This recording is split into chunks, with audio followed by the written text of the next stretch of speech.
di sini saya bentar, ada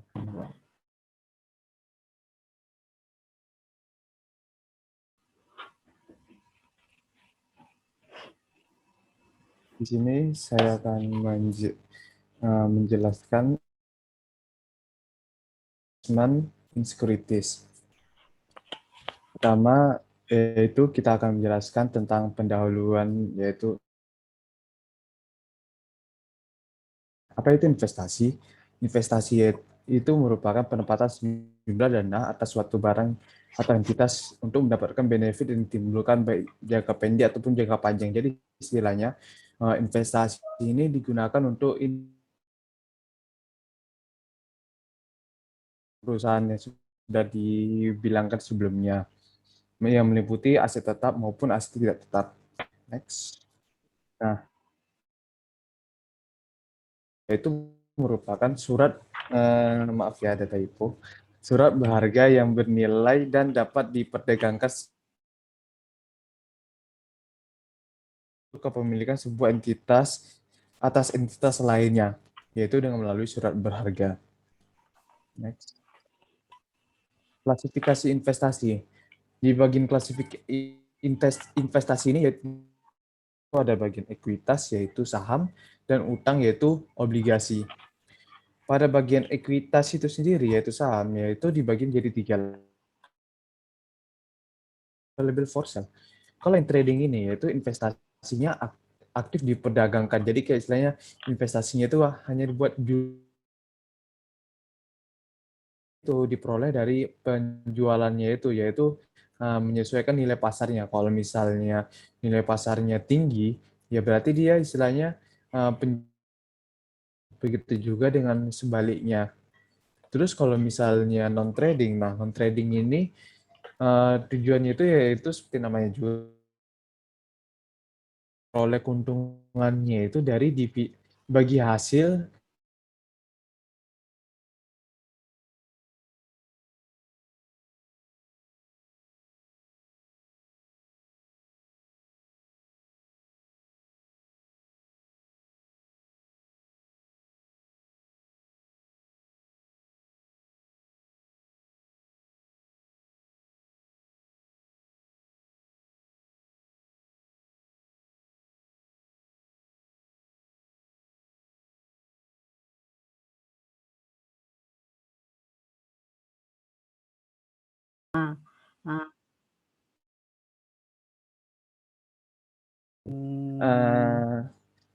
Nah, kita lanjutin lagi.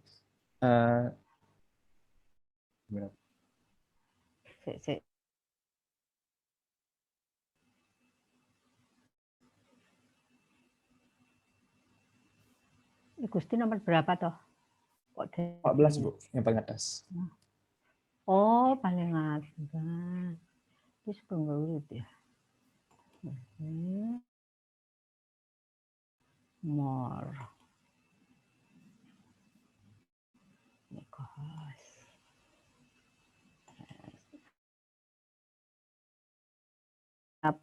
PJJ bikin 2 kohos. Nah, harus learning, kata Ricky, something to learn.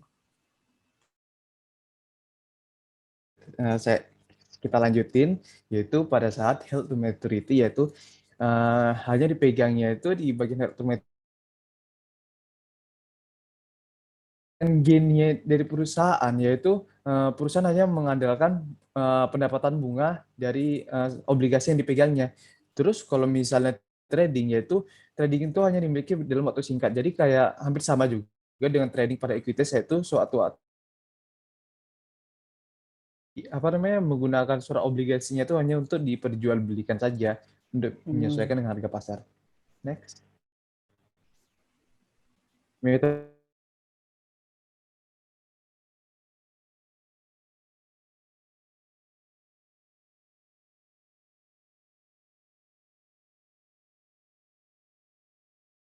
Cost method yaitu investasi itu dicatat pada sesuai dengan nilai akuisisi dan dilaporkan sesuai dengan nilai aktual investasi. Jadi pada nilai cost method itu sendiri juga tidak terpengaruh sama berapa net income yang dilaporkan oleh perusahaan yang diinvestasikan. Nah, kalau misalnya seberapa pun pengaruhnya net income misalnya dia untung atau rugi, yang penting perusahaan itu yang mengakui sebagai cost method, dia hanya mengakui keuntungannya itu melalui dividen doang. Jadi hanya dividennya saja yang diakui sebagai income-nya. Terus kalau misalnya equity method, nah equity method itu sendiri yaitu nilai investasi yang dicatat pada nilai akuisisi dan dilaporkan sesuai dengan perubahan akibat dari nilai kepemilikannya itu sendiri. Nilai dari investasi ini terpengaruh dari laba rugi dari perusahaan yang diinvestasikan. Jadi kalau misalnya perusahaan yang diinvestasikannya itu mengalami net income, jadi istilahnya nilai investasinya itu akan naik. Kalau misalnya mengalami net loss, baru nilai investasi perusahaannya akan menurun juga. Terus selanjutnya yaitu ada fair value method, yaitu investasi yang dicatat pada nilai akuisisi dan dilaporkan sesuai dengan nilai wajah atau face value-nya pada tanggal pelaporannya. Biasanya ini fair value method-nya itu hanya dicatat apa namanya istilahnya menyesuaikan dengan harga pasar. Jadi istilahnya ada terjadinya selisih yang mengakibatkan keuntungan dan kerugian yang dilaporinnya. Terus yang terakhir yaitu metode konsolidasi, yaitu di metode konsolidasinya itu yaitu investasi yang dicatat pada nilai akuisisi disesuaikan berdasarkan kepemilikan atas perusahaan. Jadi di metode konsolidasi itu juga sendiri bisa memakai dari cost method maupun equity method. Nah, selanjutnya yaitu ketika kepemilikan investasi. Jadi, kalau misalnya tidak signifikan, nah di sini dari 0 sampai 20% itu diakui sebagai bagian dari cost method. Kalau misalnya signifikan yaitu sebesar 20% hingga 50% kepemilikan baru diakuinya diakuinya sebagai bagian dari metode ekuitas. Terus kalau misalnya 50% ke atas itu bagian dari metode konsolidasi. Selanjutnya akan pengendalian internal dan catatan umum akan dijelaskan oleh Rizky. Silakan. Oke. Baik, terima kasih Agus. Selanjutnya adalah pengendalian internal dan juga catatan umum.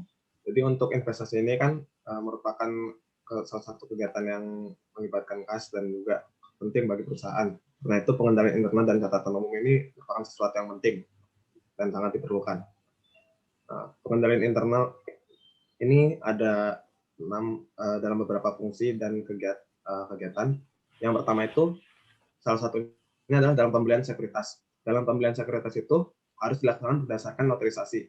Jadi untuk pembeli sekuritas ini, entah itu dalam bentuk saham atau obligasi itu tidak boleh sembarangan yang melakukannya atau melakukannya tanpa izin. Dan juga itu harus dilakukan dengan izin dari orang yang sudah mendapatkan notarisasi. Kemudian yang kedua itu adalah penerimaan dalam fungsi penghasilan periodik. Dalam penerimaan ini, dividen dan bunga, khususnya dividen yang kas ini, harus langsung disetorkan ke bank. Jadi, saat mendapatkan keuntungan dari investasi ini, perusahaan itu harus langsung menyetorkannya ke bank dan juga mencatatnya pada hari itu juga supaya tidak terjadi kesalahan dalam pencatatan. Kemudian yang ketiga ini adalah penjualan sekuritas. Penjualan sekuritas ini juga sama dengan pembelian, yaitu dilakukan berdasarkan otorisasi manajemen dan juga hasil dari penjualannya itu harus disetorkan ke bank dan juga dilaksanakan pencatatan sesuai dengan waktu keterjadian agar tidak terjadi kesalahan. Next. Selanjutnya itu adalah pencatatan transaksi. Dalam pencatatan transaksi ini, seluruh transaksi dan juga kejadian latar belakangnya dicatat mengenai jumlah, klasifikasi, dan periode akuntansinya. Jadi ini yang dibaca di sini itu adalah pisah batasnya dan juga keterjadian dan juga akurasinya. Kemudian pengamanan sekuritas. Jadi sekuritas ini disimpan di tempat yang aman dan juga itu jumlah pegawai yang dapat mengakses dari entah ini sertifikat saham atau obligasi ini dibatasi. Jadi tidak semua orang bisa sembarangan mengakses dari dokumen sekuritas ini. Kemudian yang keenam itu adalah pemeliharaan kecermatan buku besar pembantu. Jadi saldo catatan dalam buku besar pembantu ini dibandingkan dengan jumlah sekuritas secara berkala. Jadi disesuaikan dalam periode tertentu itu selalu ada penyesuaian. Jadi entah itu ada mengalami kenaikan atau penurunan. Next.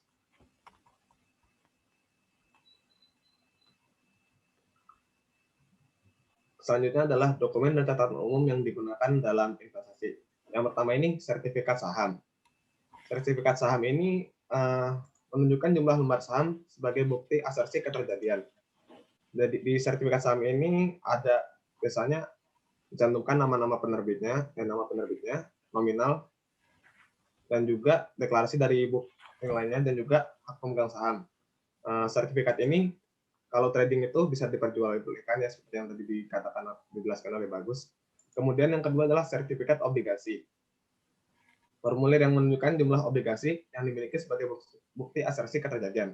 Ini tidak jauh berbeda dengan saham, hanya saja yang ini dikhususkan untuk obligasi. Kemudian kontrak obligasi. Kontrak obligasi ini adalah kontrak yang menyatakan syarat diterbitkannya obligasi.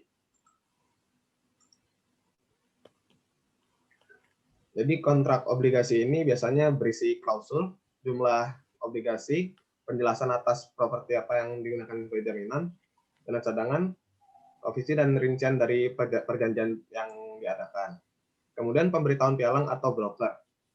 Nah, dokumen ini menentukan harga tukar dan transaksi sebagai bukti asersi penilaian dan alokasi. Pemberitahuan pialang ini biasanya diterbitkan oleh pihak broker itu sendiri. Next.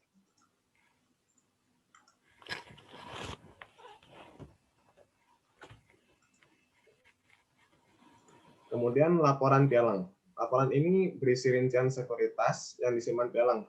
Itu juga ada harga pokoknya dan juga nilai pasar pada akhir bulan. Kemudian ada juga buku catatan harian, maksudnya ini buku catatan jurnal umum. Ini isinya jurnal umum yang berisi pos aktual dan penyesuaian pasar yang menurut metode wajar dan juga laba yang dihasilkan menurut metode akuntansi ekuitas. Kemudian yang terakhir ini adalah buku tambahan investasi. Buku tambahan investasi ini adalah dokumen untuk tiap kelas investasi yang berbeda apabila perusahaan punya portofolio yang terdiri dari banyak investasi. Jadi kan investasi yang dilakukan perusahaan mungkin tidak pada satu tempat, bisa 2 atau 3 atau lebih, dan juga tingkatannya itu bisa signifikan ataupun tidak signifikan, berbeda-beda. Next. Selanjutnya pengujian substansi dan transaksi akan dijelaskan oleh teman saya. Iya, selanjutnya ada pengujian substantif atas transaksi instrumen keuangan atau investasi. Next, please. Pengujian substantif atas transaksi instrumen keuangan ini bisa dilakukan untuk transaksi pembelian dan penjualan, kemudian keuntungan dan kerugian terkait, pendapatan bunga, serta pendapatan dividen. Next. Untuk uji substantif pembelian dan penjualan, biasanya auditor itu mengandalkan laporan dan saran broker yang bisa diperoleh dari manajer investasi. Laporan dan saran broker ini berisi tentang rincian pembelian dan penjualan selama pengendalian dianggap efektif. Dan selanjutnya, auditor juga bisa menelusuri pembayaran atau hasil dari kegiatan investasi si klien itu ke pengeluaran maupun penerimaan kas. Dan yang ketiga, menguji keakuratan perhitungan keuntungan dan kerugian. Next, please. Setelah uji substantif mengenai pembelian dan penjualan instrumen keuangan, ada uji substantif mengenai pendapatan bunga dan dividen. Untuk pendapatan bunga dan dividen ini, uji substantifnya bisa melakukan perhitungan ulang, tetapi untuk yang dividen, setelah dihitung ulang, perlu untuk dibandingkan dengan sumber publik. Kalau di Indonesia misalnya dibandingkan dengan sumber publiknya itu KSEI.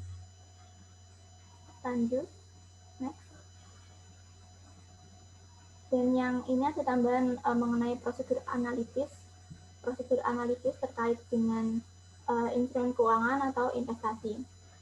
Prosedur analitis ini untuk yang investasi bisa digunakan untuk menguji kewajaran pendapatan bunga dan dividen, serta bisa digunakan untuk menilai perubahan serta untuk menilai perubahan strategi investasi atau risiko dari portofolio. Namun, prosedur analisis ini biasanya tidak begitu penting dilakukan untuk menilai saldo akhir tahun instrumen keuangan, karena saldo tersebut dapat berfluktuasi dan tidak selalu terkait dengan akun-akun yang lainnya. Selanjutnya akan dijelaskan oleh teman saya.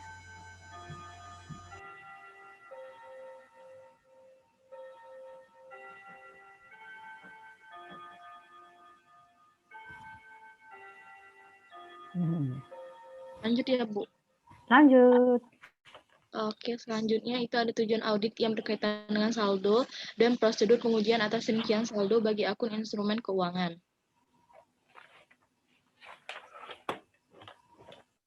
Nah, sebagaimana yang kita ketahui, asersi dari saldo itu kan ada 4. Pertama, existence, completeness, valuation and allocation, sama right and obligation. Nah, berikut ini tujuan audit yang berkaitan dengan saldonya itu. Yang pertama ada detail tie-in. Itu instrumen keuangan yang terdaftar pada schedule aktivitas investasi telah di-voting dengan benar dan sesuai dengan buku besar umum. Jadi ada kesinambungan dengan buku besar umumnya. Misalnya di schedule-nya instrumen keuangannya itu ada 12 miliar. Nah, di buku besarnya itu ada 12 miliar juga. Nah, prosedur pengujiannya itu kita bisa ngelakuin voting atas schedule aktivitas investasinya untuk mengetahui berapa jumlahnya. Kita bisa menelusuri saldo akhir per kategori ke buku besar umum. Nah, terus ada terkait eksistensi, yaitu instrumen keuangan yang terdaftar pada schedule aktivitas investasi itu memang ada, dan yang ada itu benar-benar udah dicatat gitu terkait dengan penggunaannya. Selain itu, instrumen keuangan juga terdaftar pada schedule aktivitas investasi sudah akurat terkait dengan keakuratannya. Prosedur pengujian atas rincian saldonya bisa kita lakuin, kita bisa konfirmasi, terus kita bisa lakuin inspeksi fisik sekuritas atau kontrak derivatifnya. Kita juga bisa menginspeksi perjanjian mengenai investasi perusahaan yang mendasar.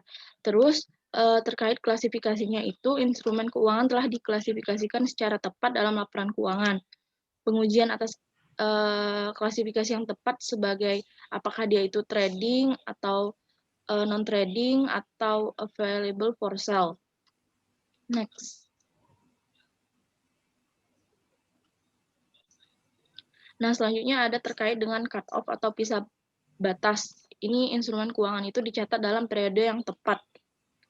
Kita bisa lakuin periksa transaksi tertentu mendekati akhir tahun dan keterangan broker terkait untuk menentukan apakah hal itu dicatat pada periode yang sesuai. Jadi, kalau periodenya tahun 2020 ya dicatat di 2020, nggak dicatat di 2021 dan sebaliknya. Terus terkait dengan realizable value-nya atau nilai realisasinya, itu instrumen keuangan yang tercantum dalam schedule aktivitas investasi pada akhir tahun telah dinyatakan pada jumlah yang tepat sesuai dengan standar akuntansi. Jadi memang sesuai dengan standar akuntansi yang berlaku nilainya itu. Kita bisa verifikasi harga pasar yang ditetapkan, kita bisa menguji klasifikasi dari manajemen terkait, menguji asumsi manajemen terkait dengan penilaiannya, dan kita juga bisa mempertimbangkan penggunaan jasa spesialis untuk menguji estimasi nilai wajar gitu. Dan mempertimbangkan apakah diperlukan penurunan nilai kerugian. Nah, yang terkait right and obligation-nya itu haknya instrumen keuangan itu yang tercantum dalam schedule aktivitas memang dimiliki oleh entitas. Kita bisa cek dokumen dan kontrak investasinya, terus kita bisa konfirmasi syarat-syarat yang signifikan dengan pihak terkait dalam kontrak derivatif. Selain itu, kita bisa juga lakuin review notulen rapat dewan untuk menentukan apakah ada sekuritas yang digadaikan sebagai agunan. selanjutnya akan dilanjutkan sama Suci. Terima kasih. Selanjutnya ada pertimbangan perencanaan audit. Jadi ada beberapa hal atau faktor yang harus dipertimbangkan untuk melakukan perencanaan audit. Yang pertama itu ada materialitas. Materialitas sendiri merupakan jumlah atau besaran kekeliruan salah saji dalam informasi akuntansi yang mungkin akan membuat pertimbangan pengambilan keputusan itu akan berubah. Pertimbangan keputusan yang diambil oleh pihak yang berkepentingan. Nah, kalau di investasi ini sendiri, misalnya, sekuritas yang ditahan sebagai investasi jangka pendek itu akan bersifat material bagi solvensi jangka pendek perusahaan. Sedangkan yang ditahan untuk jangka panjang akan lebih material ke laporan neraca maupun laporan laba rugi. Selanjutnya ada resiko inherent. Resiko inherent itu merupakan resiko bawaan yang secara alamiah melekat pada suatu transaksi atau sifat bisnis tertentu. Nah, resiko inherent di investasi ini bisa dipengaruhi oleh beberapa faktor, misalnya tujuan manajemen yang berkaitan dengan investasi, aktivitas investasi, misalnya dilakukan hedging untuk kayak melindungi resiko tertentu. Terus ada kompleksitas, sekuritas, dan derivatif. Terus ada faktor-faktor eksternal, misalnya ada resiko kredit dan resiko suku bunga. Nah, resiko kredit ini resiko kemungkinan terjadi kerugian kalau misal peminjam itu gagal untuk membayar utangnya. Terus kalau resiko suku bunga itu resiko terhadap nilai wajar atau arus kas di masa depan atas suatu instrumen karena pengaruh dari perubahan suku bunga pasar.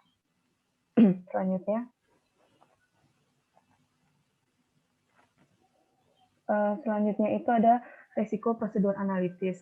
Resiko prosedur analitis ini merupakan resiko bahwa prosedur analitis yang dilakukan oleh auditor itu gagal untuk mendeteksi salah saji material.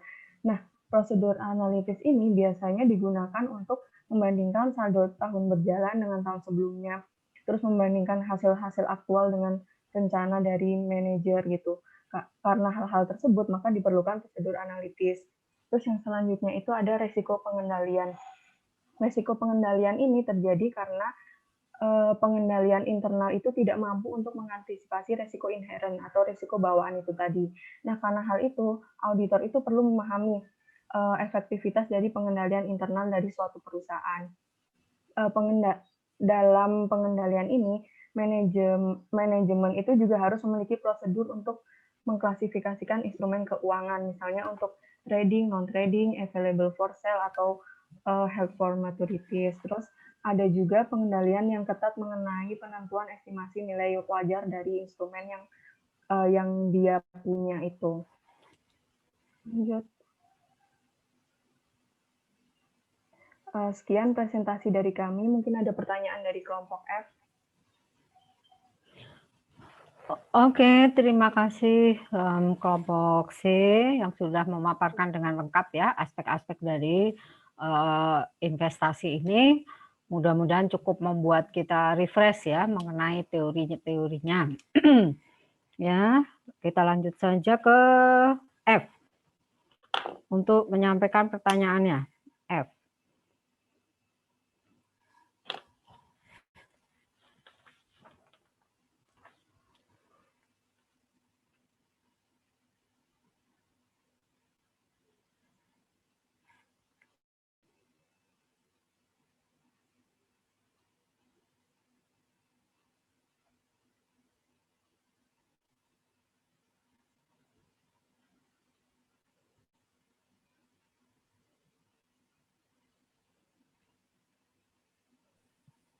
Terus itu pertanyaan.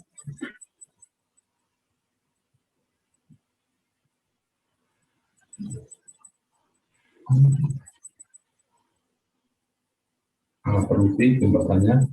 Ya. Saya Muhammad Wafa, absen 19, izin bertanya kepada kelompok C. Ya. Kita tahu kan untuk saat ini untuk investasi tidak hanya pada saham atau obligasi saja, melainkan bisa juga merambah ke kripto. Misalkan contohnya yaitu perusahaan Tesla yang memiliki investasi di kripto Bitcoin. Nah, yang saya tanyakan, misalkan perusahaan melakukan diversifikasi investasi ke ke kripto ya, Bu. Nah, maksudnya itu di klasifikasi mana, lalu apakah ada prosedur audit khusus apabila ada investasi kripto di perusahaan tersebut. Mungkin sekian dari saya, terima kasih. Oke, lanjut dulu pertanyaan lagi. Saya izin bertanya. Kalau biasanya kan Siapa ini? kalau saya di Suci absen 10. 10. Dia Suci, oke. Nah, biasanya itu kan kalau di laporan yang di Bursa Efek Indonesia, itu ada laporan konsolidasian. Nah, berarti perusahaan itu punya investasi pada anak perusahaan. Pertanyaannya itu, apakah auditor itu juga perlu mengaudit laporan anak keuangan, anak perusahaan? Ya. Lanjut.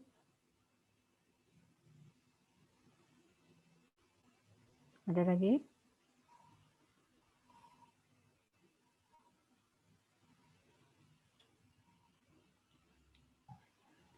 Ya, saya selanjutnya ingin bertanya. Saya Rizky Aulia Rahman, absen 26. 26. Ya, dengar ya, Pak? Rifki Aulia Rahman, ya. Ya.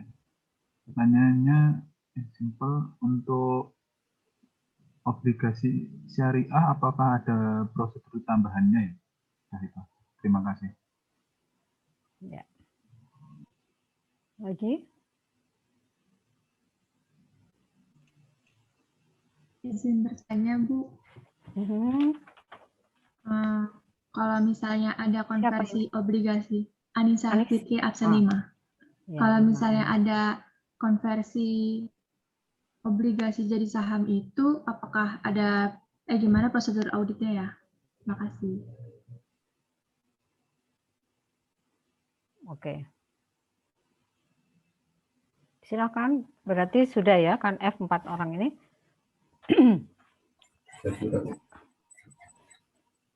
Ya, silakan dijawab oleh C.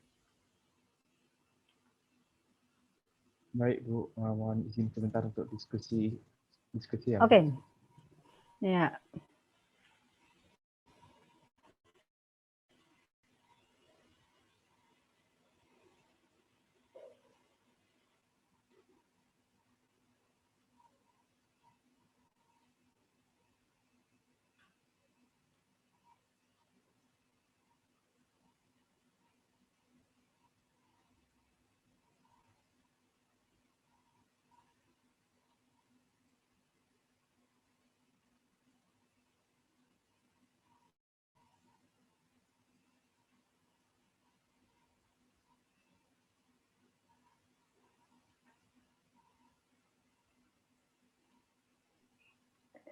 Bu izin menjawab pertanyaan dia Suci, yang apakah auditor perlu mengaudit anak perusahaan. Nah, kalau saya Madina Suci absen 12. Kalau menurut pendapat kami itu auditor tidak perlu untuk mengaudit anak perusahaan karena di laporan konsolidasi itu kan juga udah digabung. Terus di laporan konsolidasi itu juga investasi di anak perusahaan kan akan dieliminasi ya Bu. Terus juga dipertimbangkan waktu sama biayanya. Kalau mau mengaudit anak perusahaan kan berarti butuh biaya lebih sama waktunya juga lebih. Nah, menurut pendapat kami mungkin auditor itu bisa melakukan rekalkulasi terhadap bunga ataupun dividen, terus bisa juga melakukan konfirmasi ke anak perusahaan itu. Mungkin itu Bu jawabannya. Oke. Ya, jawabannya betul. Jadi tidak harus mengaudit karena kalau ngaudit ke sana kan juga berarti penugasan. Kalau yang sana menugaskan kap yang ini gitu ya. Tapi auditor harus meyakini angka dengan tadi seperti ke agen dan sebagainya. Oke, terima kasih Alfadina. Lanjut jawab. Izin menjawab Bu untuk pertanyaannya Anissa. Saya Almira absen 2. Wah, ya. Mohon koreksinya ya Bu. Iya. Pertanyaannya kalau misal ada convertible bond, kemudian prosedur auditnya kayak gimana sih? sebenarnya prosedur auditnya tuh nggak berbeda jauh sama yang kayak nggak ada convertible bond gitu ya, kayak biasa aja gitu. Yang pertama, sebagai auditor kita bisa mengecek tuh dokumen bonds-nya beneran nggak sih kalau itu convertible bond dan emang punya kita, atau dengan kata lain menginspeksi dokumennya. Kemudian selain itu kita juga bisa menginspeksi dokumen rapat dewan direksi terkait dengan convertible bonds. Lalu kita bisa untuk mengetahui transaksi itu existence, untuk kita tahu existence-nya beneran ada transaksi konversi itu atau enggak, kita bisa memposting dari pencatatannya ke bukti transaksi. Selain itu, kita bisa juga melakukan perhitungan ulang atas bonds yang dikonversikan. Nilainya sudah benar atau belum untuk kita tahu akurasinya. Terus, kita juga bisa melakukan tracing dari bukti transaksi ke pencatatan. Kita supaya tahu mengenai completeness-nya. Tapi kalau masalah aset itu fokusnya lebih ke existence, karena kalau perusahaan itu kan biasanya pengen melebih-lebihkan aset gitu kan. Kalau yang completeness itu lebih ke utang gitu. Terus yang terakhir, auditor juga bisa melakukan konfirmasi ke broker supaya tahu rincian pembelian dan juga penjualan terkait investasinya itu. Mungkin ada koreksi dari Bu Endang. Oke, sebentar.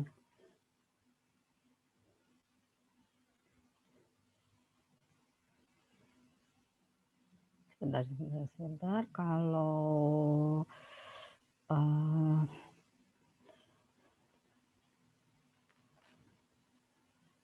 sebentar.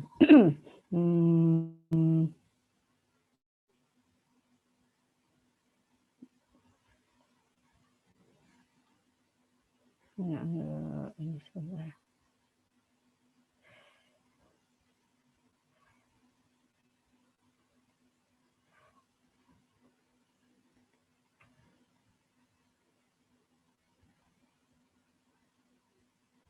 Ya. Jadi tadi pertanyaannya kan, kalau konversi obligasi jadi saham, bagaimana prosedur auditnya?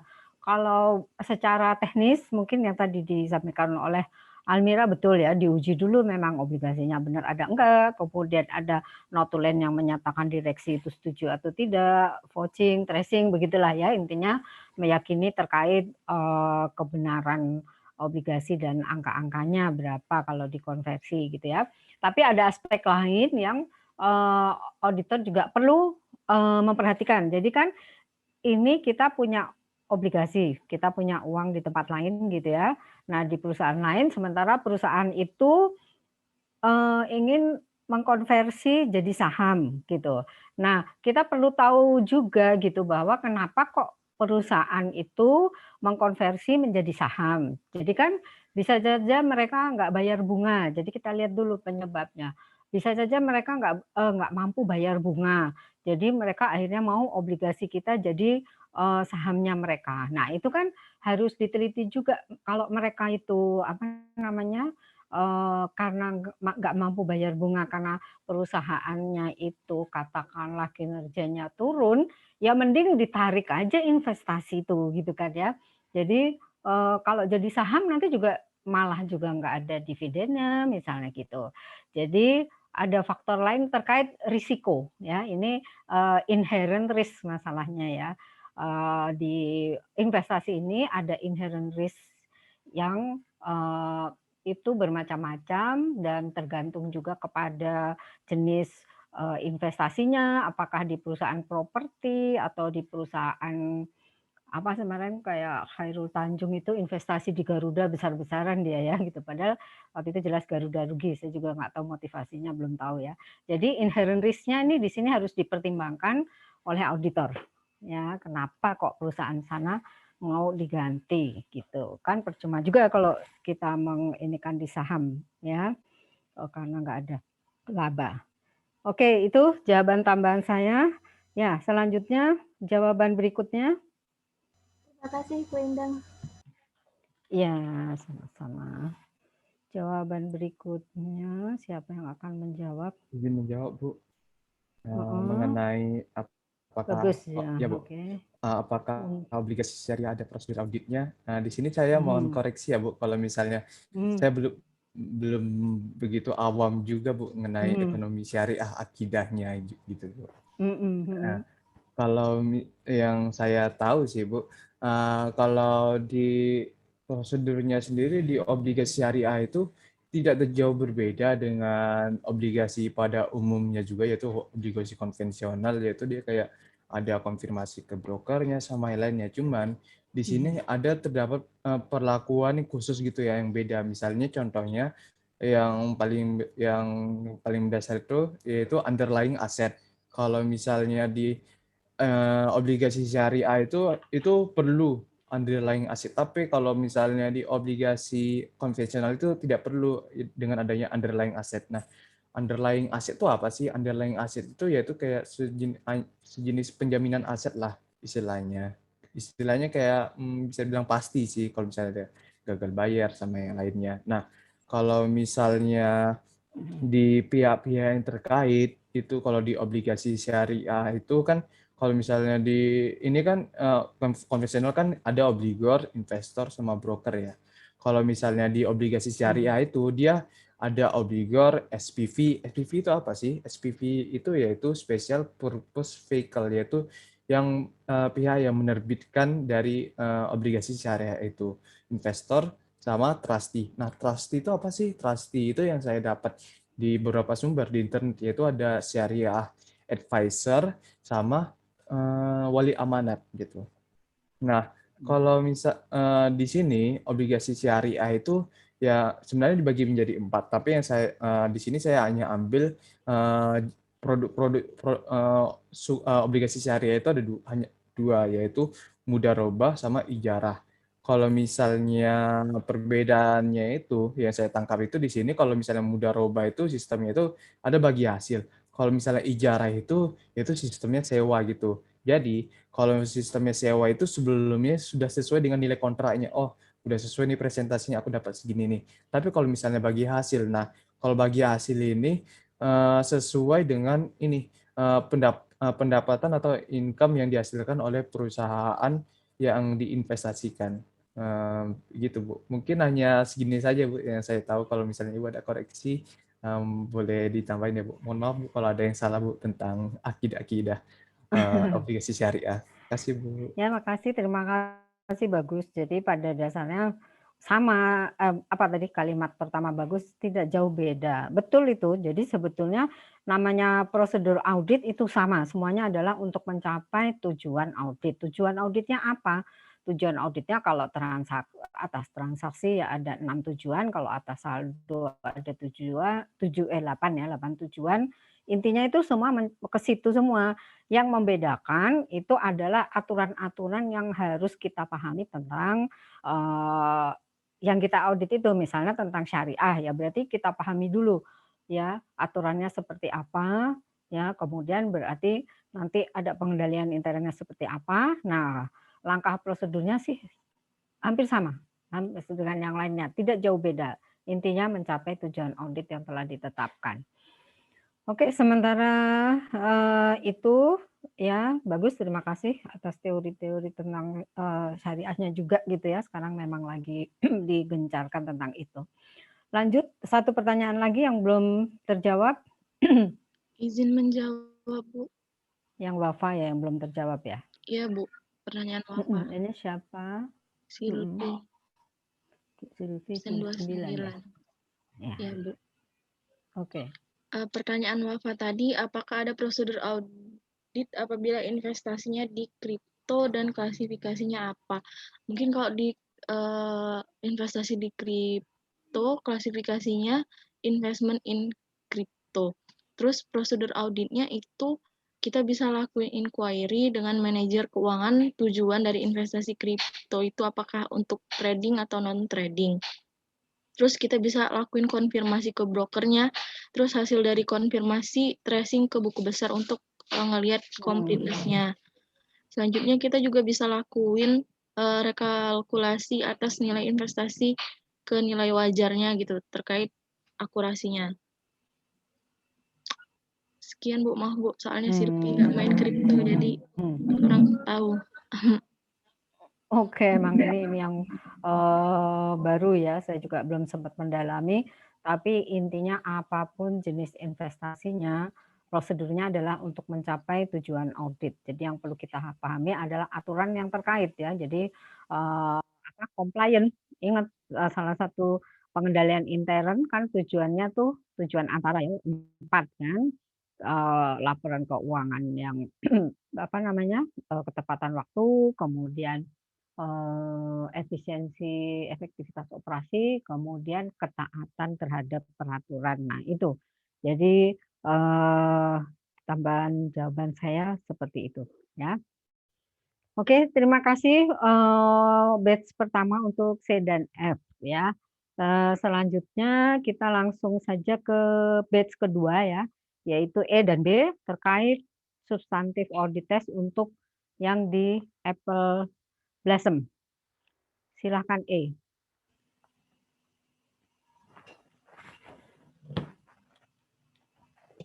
Izin share screen ya, Bu. Ya.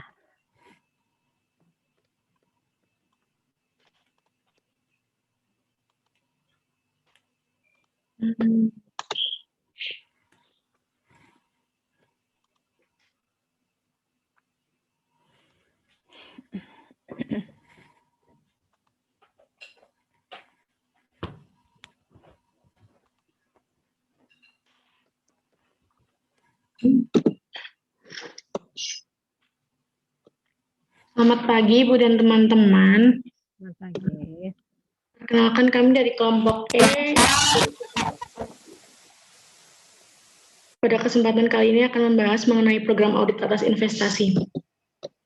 Sebelumnya, anggota kelompok kami terdiri dari 5 orang, yaitu Azhar absen 6, Dela absen 8, Dea absen 9, saya sendiri Dia absen 11, dan Sigit absen 28. Selanjutnya kita masuk ke bagian pertama yang akan dijelaskan oleh teman saya. Selamat pagi Ibu dan teman-teman, izin mempresentasikan.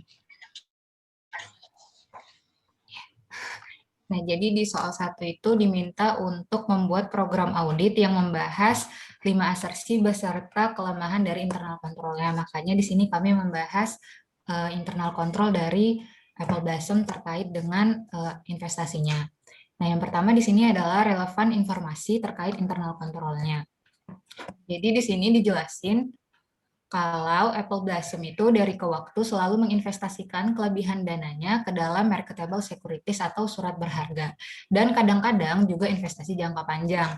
Nah, karena perusahaan ini nggak memegang sekuritas untuk menghasilkan pendapatan pada selisih harga jangka pendek, maka sekuritas ini itu dianggap sebagai available for sale.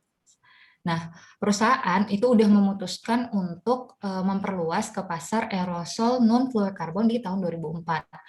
Makanya, Mrs. Stockton itu melakukan investasi sebagai bentuk antisipasi dari ekspansi. Nah, sekuritas-sekuritas ini itu diklasifikasikan sebagai current asset dan akan digunakan pada current operations. Mrs. Stockton yang mempunyai tanggung jawab untuk mengelola penyimpanan dari seluruh sekuritas dan aktivitas investasi. Sementara Departemen Akuntansi itu yang bertanggung jawab atas pencatatan transaksinya. Nah, kuesioner ini diisi oleh Jasper Persson sebelum dia meninggalkan firma. Kuesionernya terdiri dari 6 pertanyaan yang ada di slide berikutnya. Next.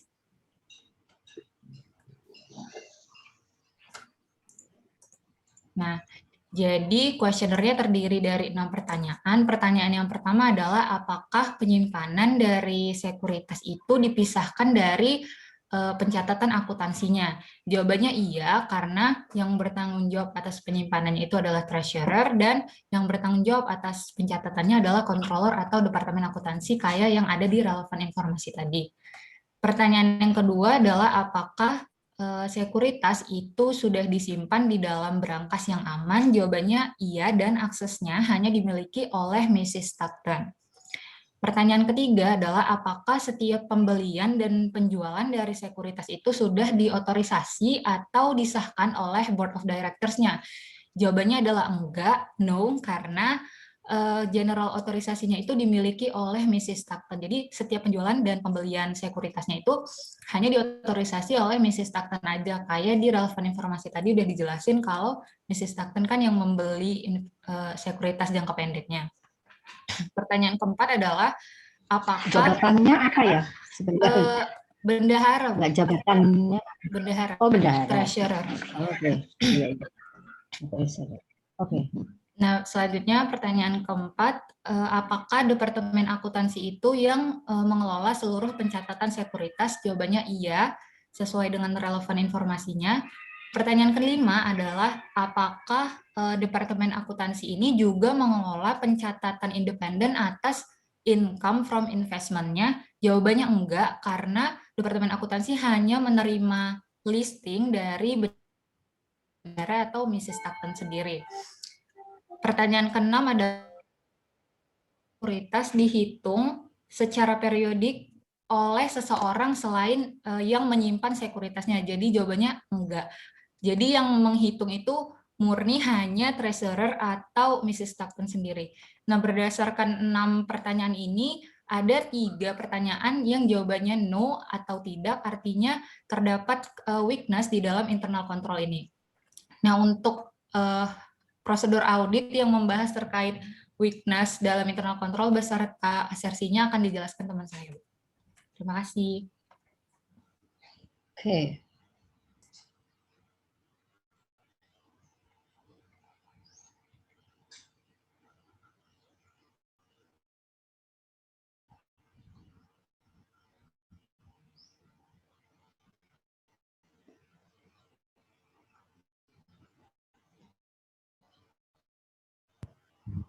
Mohon maaf Bu. Yang pertama saya akan menjelaskan tentang asersi yang pertama, yaitu terkait dengan occurrence or existence atau kejadian. Prosedur auditnya yang pertama, melakukan review dan evaluasi pengendalian internal atas investasi, terutama yang berkaitan dengan otorisasi dan pemisahan tugas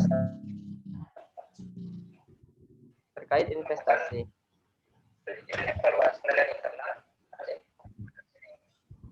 Yang kedua, menelusuri saldo awal investasi dalam kertas kerja periode tahun yang bersangkutan. Selanjutnya,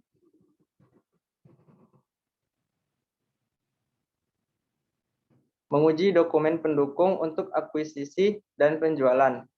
Kemudian, saldo dari dokumen tersebut dibandingkan dengan saldo di buku besar. Prosedur yang selanjutnya yaitu melakukan inspeksi atas seluruh sertifikat investasi yang dipegang oleh klien.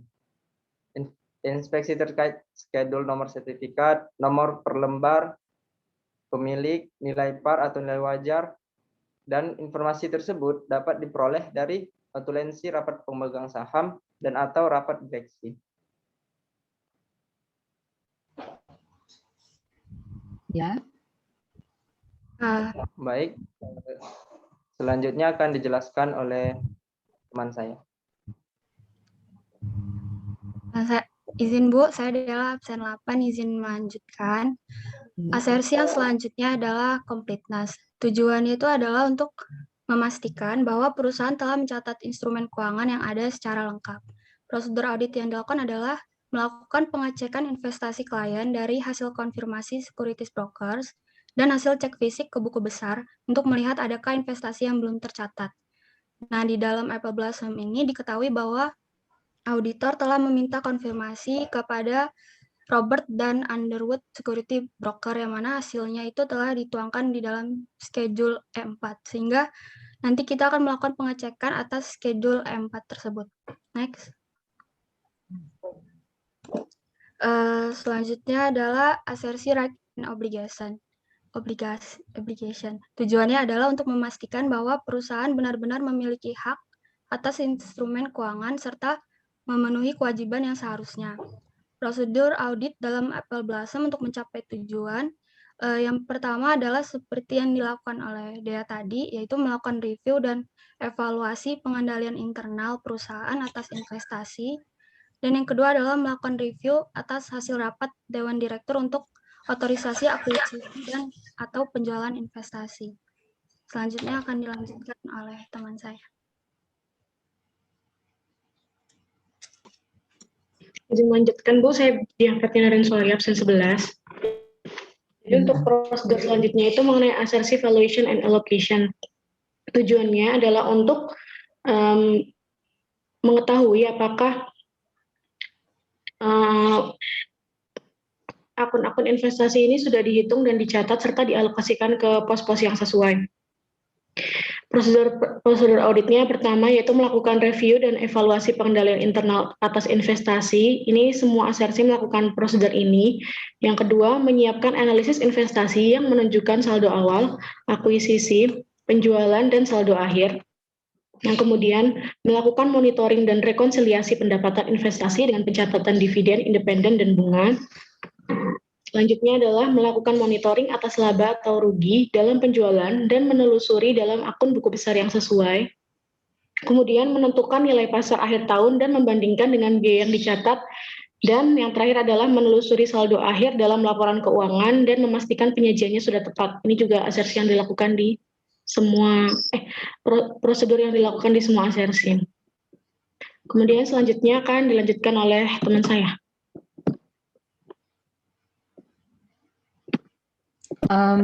Sebentar. Itu yang dua sebelum terakhir kan ada menentukan nilai pasar. Mungkin bukan menentukan ya, tapi menguji gitu ya. Maksudnya gitu ya? Iya, Bu. Nah, kalau menentukan sepertinya auditor yang menentukan sekian. Padahal kan dia mencari informasi, kemudian menguji dan membandingkan dengan yang dari perusahaan. Oke, silakan lanjut. Selanjutnya yaitu presentation and disclosure. Tujuan auditnya adalah untuk memastikan bahwa semua perjanjian investasi telah diungkapkan secara benar. Prosedur audit dalam Apple Blossom untuk mencapai tujuan tersebut yaitu menelusuri saldo akhir dalam laporan keuangan serta memastikan penyajian dan pengungkapannya dalam CALK telah tepat. Next. Terima kasih. Sekian presentasi dari kami. Apakah ada yang ingin ditanyakan? Oke, silakan. Terima kasih untuk E yang sudah mempresentasikan.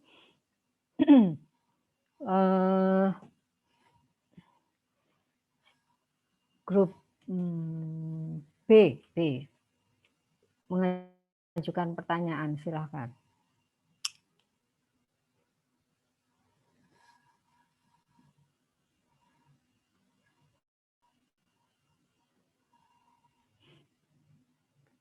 Oke, izin bertanya, Bu.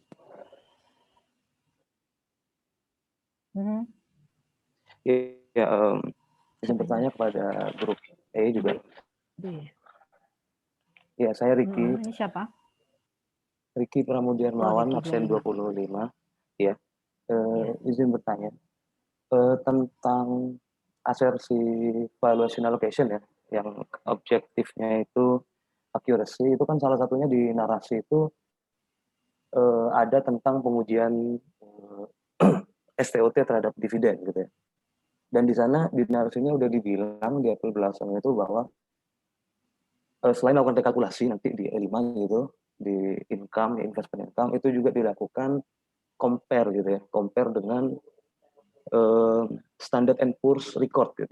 Jadi Standard & Poor's dividend record atau dividend yield gitu ya, dividen aristokratnya gitu. Nah, kemudian di sana dibilang juga bahwa no exception, ya, no exceptions found kalau nggak salah gitu. Nah, itu kan kalau misalkan sebuah prosedur, kalau misalkan itu bukan no exception gitu ya, itu kan harusnya adalah sebuah audit procedure gitu kan, untuk melakukan komparasi dengan yang ada di Standard & Poor's gitu. Yang saya ingin tanyakan, Kalau misalkan itu ternyata exception gitu ya, ada exception itu kan bilangnya no exception, berarti nggak usah ada audit procedure lebih lanjut gitu. Nah kalau misalkan ada exception, berarti kan ada unreasonableness gitu, ada yang ketidakwajaran pada nilai dividennya. Nah kalau bisa dicontohkan gitu, kira-kira kalau misalkan ada exception di dividen itu bentuknya gimana ya? Kalau dibandingkan dengan Standard & Poor's gitu, misalkan perusahaan ini dividennya kenapa gitu. Itu aja mungkin. Wadah kelompok E, terima kasih. Oke, silahkan lanjut pertanyaan. Izin bertanya, Bu.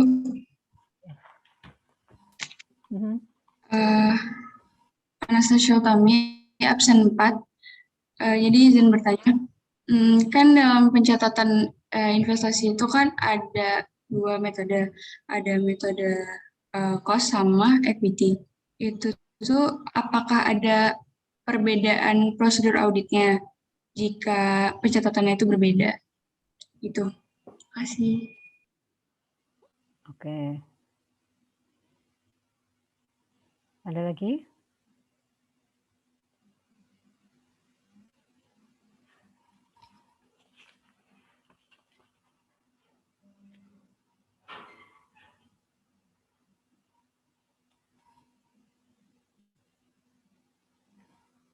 Sudah cukup?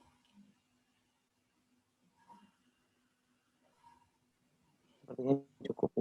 Oke. Oke, silakan E menjawab. Bentar ya Bu, lagi berdiskusi sebentar. Oke.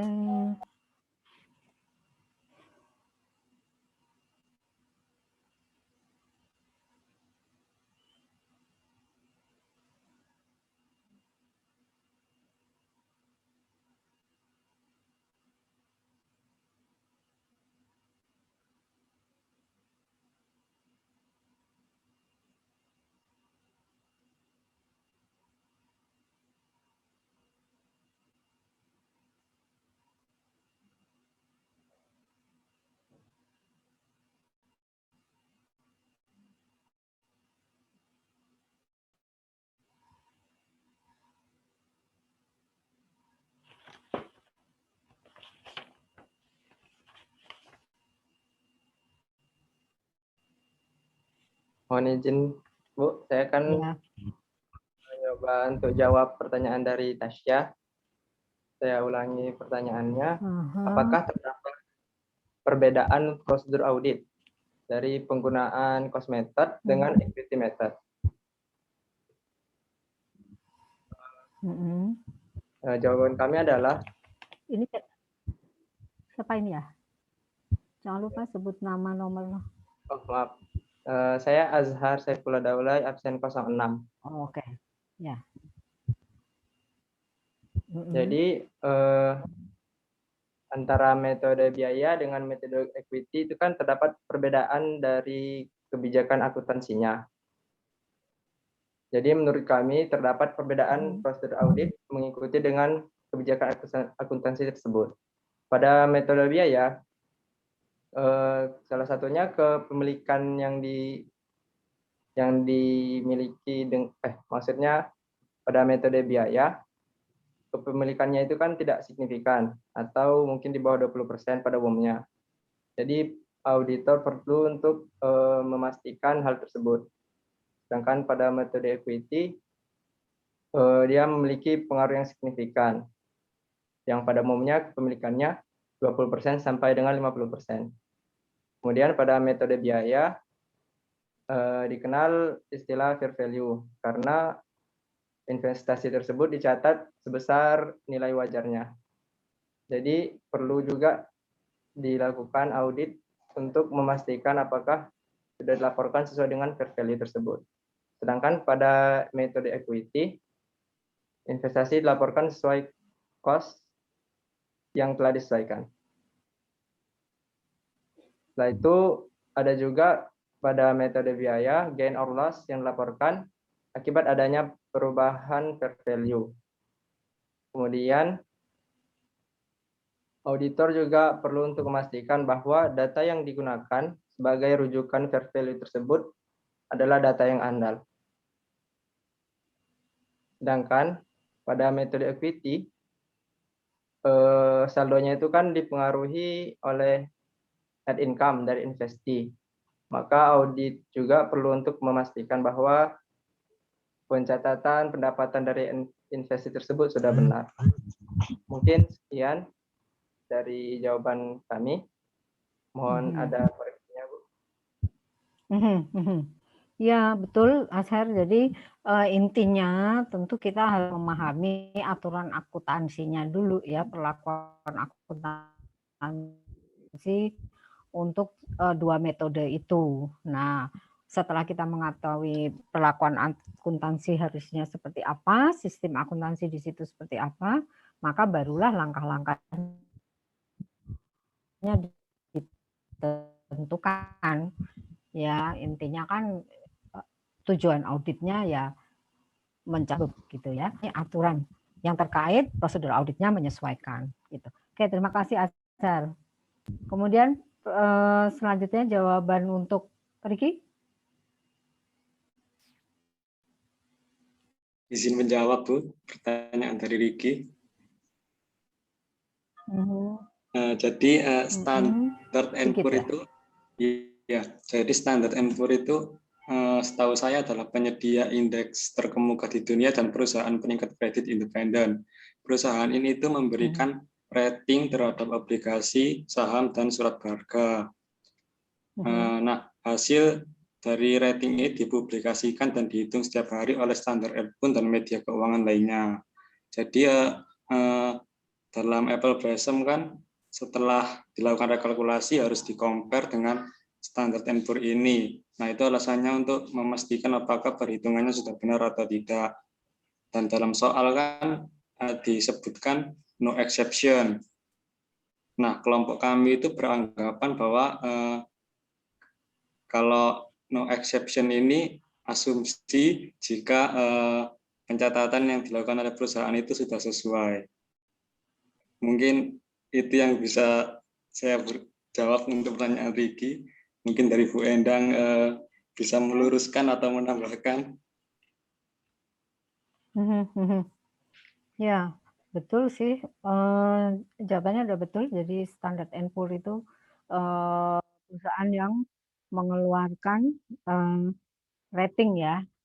Nah, cuman auditor juga harus menguji juga gitu apakah memang rating itu sesuai juga dengan kondisi perusahaan ya. Kan kadang-kadang Standard & Poor's atau perusahaan rating itu kadang-kadang juga punya interest tertentu gitu ya. Seperti Indonesia waktu itu kan juga dinilai dulu yang penilai rating di ekonomi di Indonesia sampai Menteri Keuangan marah gitu bahwa itu harusnya nggak seperti itu kok kondisi Indonesia gitu. Nah ini juga gitu. Jadi apa yang dikeluarkan oleh Standard & Poor's itu juga harus dilihat oleh auditor mendekati benar nggak dengan kondisi perusahaan saat itu gitu.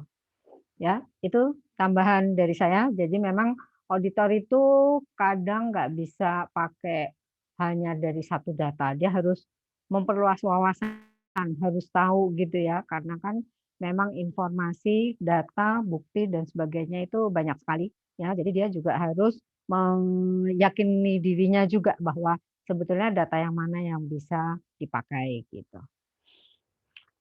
Oke, berarti kita cukupkan ya ini. Iya, sama-sama. Untuk batch kedua, terima kasih untuk grup E dan B-nya. Ya, sekarang yang batch ketiga terkait soal yang ada di Apple Blossom, grup A dan D. Silahkan A untuk presentasi. Izin sharing Bu dari kelompok A.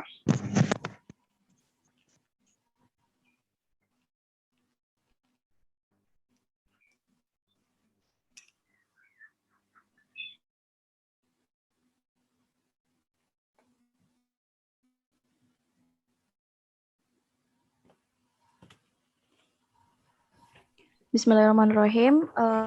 Apakah suara saya terdengar, Bendang dan teman-teman? Terdengar. Jelas. Oke. Assalamualaikum warahmatullahi wabarakatuh. Selamat pagi, Bu Endang dan teman-teman. Jadi kami dari kelompok A akan mempresentasikan audit terkait siklus investasi. Anggota kelompok kami, pertama ada Imam absen 1, kemudian ada Insi absen 15, ada Ajis absen 18, ada saya sendiri Mutia absen 20, dan ada Nadia Firdausinta absen 22. Nah, mungkin sudah dijelaskan juga oleh kelompok sebelumnya bahwa dalam melakukan audit siklus investasi, pertama-tama auditor ini perlu melakukan komunikasi gitu kepada manajer keuangan perusahaan. Komunikasi ini bisa dalam bentuk konfirmasi atau inquiries, wawancara terkait tujuan investasi perusahaan yang biasanya tertuang dalam dokumen risalah rapat dewan direksi. Tujuan investasi ini perlu kita tahu karena nanti akan berpengaruh gitu ke kebijakan akuntansinya. Nah, sebagaimana yang udah kita pelajari di praktik di akuntansi keuangan menengah lalu, bahwa investasi ini kan dibagi menjadi dua gitu. Investasi pada utang atau debt investment dan investasi pada ekuitas atau equity investment.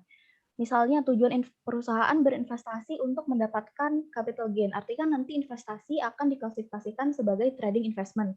Kemudian kalau misalnya tujuan perusahaan untuk berinvestasi ini mendapatkan penghasilan bunga secara rutin, maka investasi akan kita golongkan sebagai held for collection atau dipegang sampai jatuh tempo. Di sini mungkin udah dijelaskan tertera juga di layar bahwa debt investment ini bisa diukur berdasarkan amortized cost, kemudian di sini ada FVOCI versus recycling, dan fair value through profit or loss atau biasa disebut juga dengan cost method oleh kelompok sebelumnya. Di sini perlakuannya itu berbeda karena nanti terkait biaya transaksinya gitu. Jadi kalau misalnya amortized cost, biaya broker atau biaya transaksi terkait investasi ini akan dikapitalisasi ke nilai investmentnya. Sedangkan kalau misalnya di sini FVOCI with recycling, biaya brokernya akan sama gitu, dicatat atau dikapitalisasi ke nilai investasinya. Sedangkan kalau fair value through profit or loss atau cost method tadi, biaya brokernya atau biaya administration fee terkait dengan penerbitan investasi akan dicatat sebagai expense. Kemudian tujuan investasi ini juga kita perlu tahu untuk menguji gitu Bu, asersi, kelengkapan, dan accuracy. Kelengkapan dalam hal misalnya untuk mengetahui apakah semua investment in trading atau investment in bond sudah lengkap dicatat. Kemudian kalau untuk accuracy terkait ketepatan jumlah gitu, apakah saldo investment telah sesuai. Misalnya seperti yang saya bilang tadi terkait kebijakan akuntansinya, broker fee yang harusnya misalnya dibebankan tapi oleh perusahaan dikapitalisasi. Kemudian mungkin lanjut ke soal Bu. Soal JIS. Nah, di sini tadi kan relevant information terkait internal control-nya sudah dijelaskan oleh kelompok sebelumnya. Di sini substantif audit prosedurnya ini tanggal 31 Desember auditor itu mengexamine atau melakukan pemeriksaan fisik gitu ke mengenai surat berharga perusahaan ke company safety deposit box yang nanti hasil inspeksinya akan tertuang ke schedule E2. Kemudian di sini juga nanti ada konfirmasi dari security broker yang tertera schedule E4 dan seterusnya. Di sini juga tertera market value per tanggal audit oleh di sini sekuritas dari McCormick, kemudian ada Omega Data Systems, ada Solar Energy, Southern, dan Sears Credit Corporation Debentures. Nah, di sini pertama-tama saya akan menjelaskan terkait schedule E6. Informasi relevannya di sini ada di paragraf terakhir, Bu. Di sini, pada 2 Juli 2003, Miss Stockton membeli investment in bond di Sears Credit Corporation.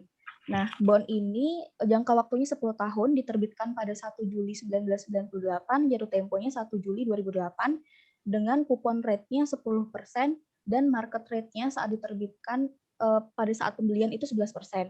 Interest-nya dibayar tiap tanggal 1 Juli dan 1 Januari, ya, tiap tahun.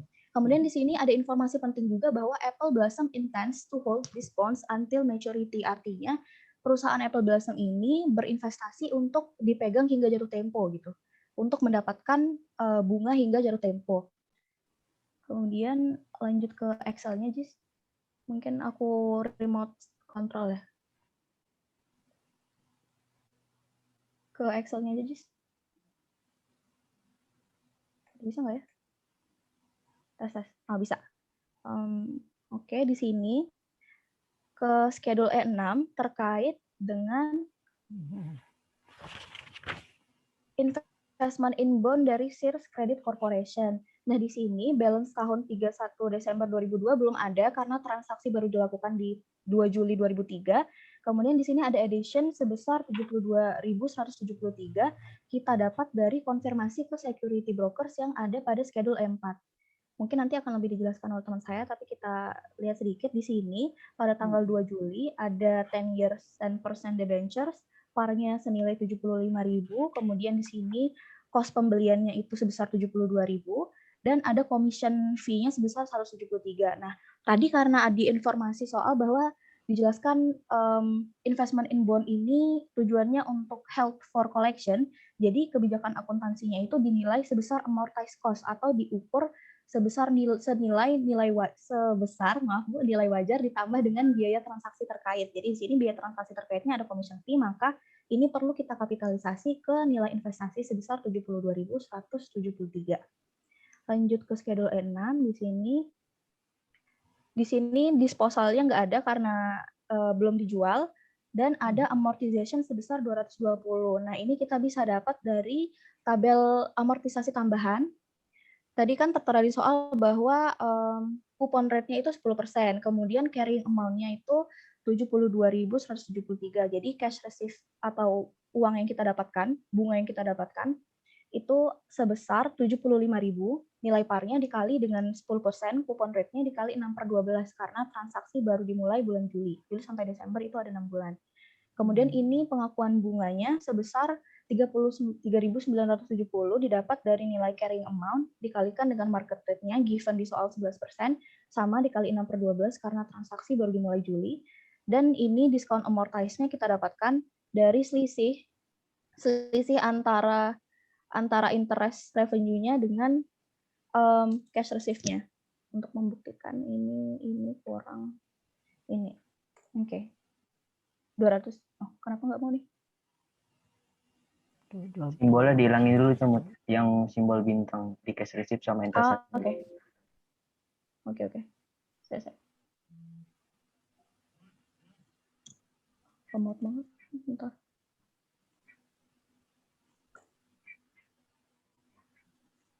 Oke. Lemot bisa. Maaf ya, Bu.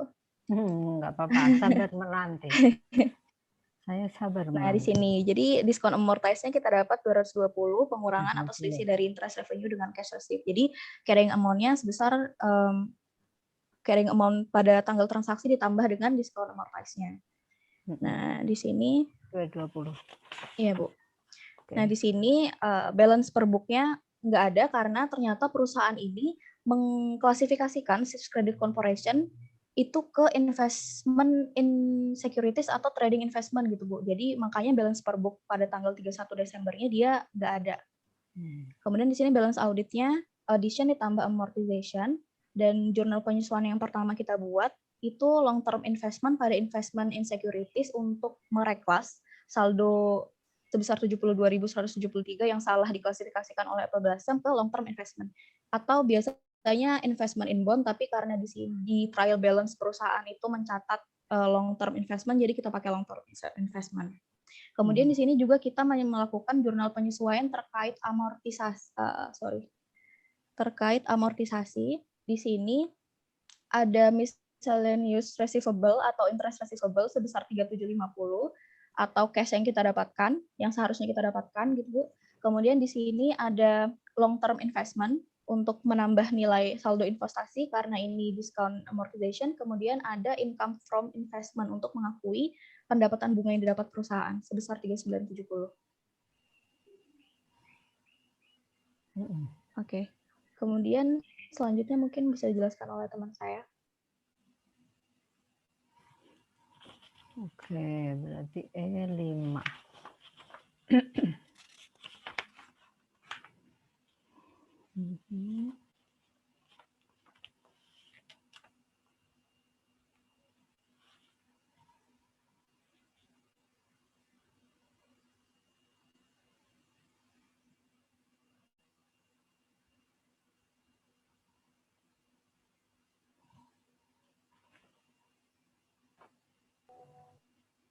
Izin melanjutkan, Bu.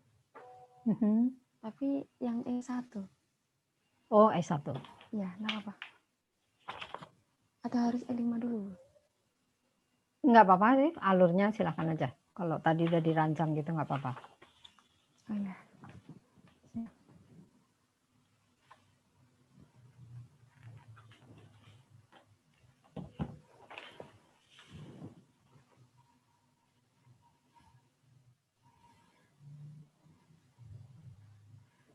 Ke E1, Jis.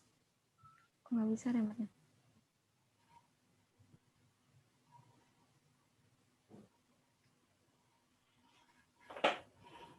Udah bisa belum ya?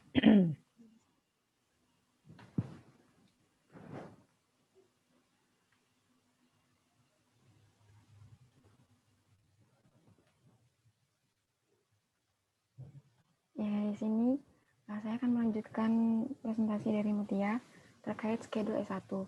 Seperti yang telah dijelaskan sama Dela tadi, schedule S1 ini tuh salah satu prosedur audit, hasil dari prosedur audit untuk menguji versi completeness. Terus yang pertama di sini kan ada security-nya dari Southwest Telecom,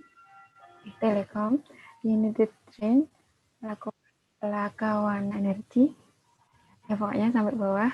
Ini dari balance tahun 2002. Ini bisa dilihat di prior working atau di current year, kok bisa. Diperoleh angkanya 128.250.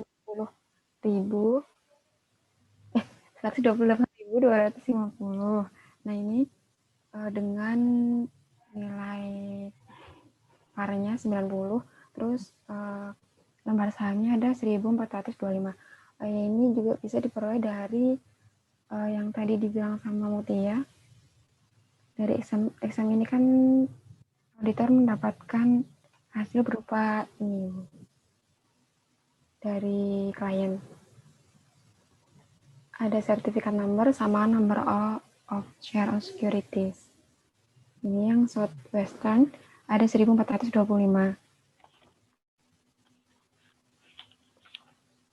Terus yang United Train ada 1.686.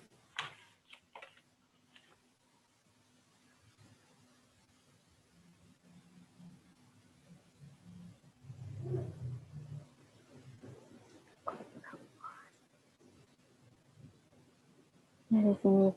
Terus kemudian untuk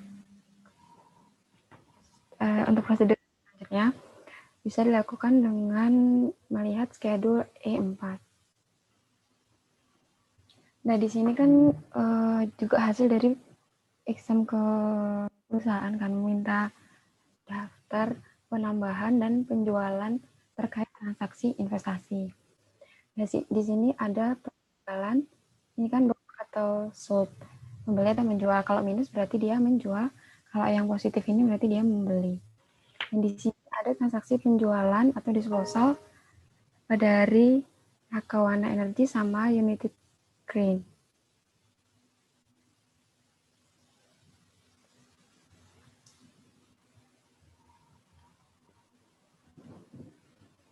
Nah, di sini, Bu. Jadi kan di sini buat ngetes investasinya itu udah lengkap semua atau belum. Nah, di sini yang atas dulu ya, Bu, ini ada transaksi disposal sebesar 198.948 yang diperoleh dari schedule M4 tadi.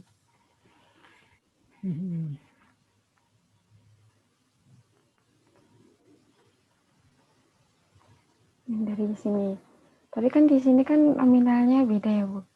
Soalnya kan di sini dicatatnya sesuai nilai asetnya.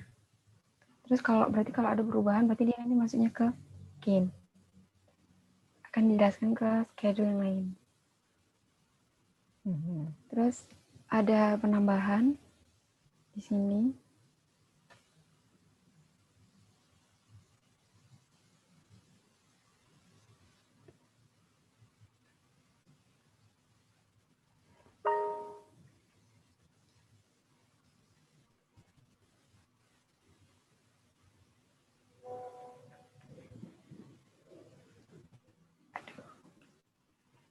Ya, terus yang balance ini ditatakan karena ini udah di disposal semuanya. Jadi yang United ini kosong, yang Lakawana juga kosong, yang saat ini nggak ada transaksi apa-apa, jadi ya tetap. Terus sama yang ini Kormik ini dia ada penambahan baru, sama yang Omega ini belum dicatat. Terus karena dia di akhir tahun kan awalnya kan dibilang marketable securities ya Bu. Berarti di akhir tahun dia disesuaikan sesuai sama fair value-nya, market value. Nah ini tadi di relevan informasi juga udah disebutkan terkait sama market value per share-nya. Di halaman tadi kamu di halaman 162. Ini kan yang pertama Southwest ini ada 88 per share, terus dia kan sahamnya ada 1.425. Jadi market value-nya dia yang ini price-nya per share dikali sama lembar sahamnya. Terus kemudian ada gain atau loss. Gain atau loss-nya ini bisa diperoleh dari market value dikurangi sama balance. Karena dia lebih rendah, market value-nya lebih rendah daripada yang dicatat, berarti dia loss. Minus 2.850. Terus karena ini udah dijual, berarti nggak ada yang dari McCormick. Ini di buku dibilang dia marketnya 51 per share. Sedangkan lembar sahamnya ada 200. Berarti market value-nya dia dikali 51 dikali 200. Kemudian unrealized holding gain loss-nya dia 10.200 dikurangi 9.650. Karena market value antara market value sama pencatatannya masih tinggi market value, berarti dia untung 550. Terus yang solar juga gitu. 16 dikali lembar sahamnya 600 diperoleh 9.600. Karena market value-nya lebih kecil daripada pencatatan, berarti dia loss sebesar 3.360. Sedangkan yang Omega ini dia lebih besar market value-nya daripada pencatatan. Berarti dia untung 150. Terus ini dilakukan footing ya Bu, di jumlah. Di sini unrealized-nya sama balance per audit. Nah, ini terdapat selisih antara balance per audit sama balance per book. Sehingga dilakukan usulan koreksi. Jadi kesalahannya ada ini pertama dari Omega Data System. Dia ada transaksi pembelian tapi sama perusahaan belum dicatat. Jadi harusnya dia menambah investment in securities. Terus yang kedua, ada yang dari Sears Credit Corp. Dia kan harusnya yang seperti dibilang Mutia tadi, dia harusnya long term, tapi dia diklasifikasikan sebagai investment in securities. Jadi dia harusnya di-reclass, mengurangi investment in securities. Nah ini setelah dijumlah antara per booknya sama yang usulan koreksi dari auditor itu diperoleh 188.460 sesuai sama footing tadi. Terus yang unrealized dia juga dilakukan footing diperoleh minus 5.510. Oh iya, ini kan perusahaan Apple Blossom ini menggunakan allowance untuk menyisihkan gain atau loss-nya dari investment securities. Ini bisa diketahui dari laporan keuangannya, ada di bawahnya itu allowance. Di bawahnya investment ada allowance. Jadi dia mengadopsi penyisihan. Di sini tuh harusnya menurut pengujian auditor dia harusnya tuh rugi 5.510. Nah, sedangkan di laporan keuangan si Apple Blossom itu dia malah untung 6.473. Ini sama dengan saldo yang tahun kemarin. Berarti ini ada selisih sebesar 11.983. diperoleh dari dia kan harusnya minus, tapi plus. Kalau cara gampangnya berarti dia dari kelas dulu ya, 6.473-nya. Terus habis itu dia debit lagi unrealized-nya, unrealized loss sebesar 5.510.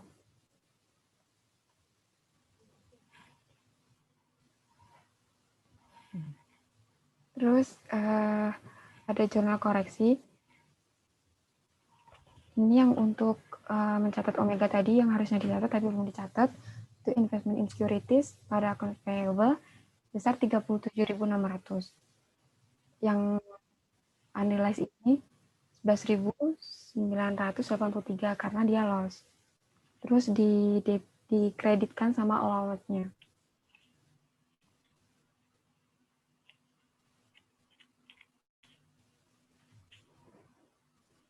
Terus yang berketiga di sama tadi yang merelas. Ya sudah, Bu.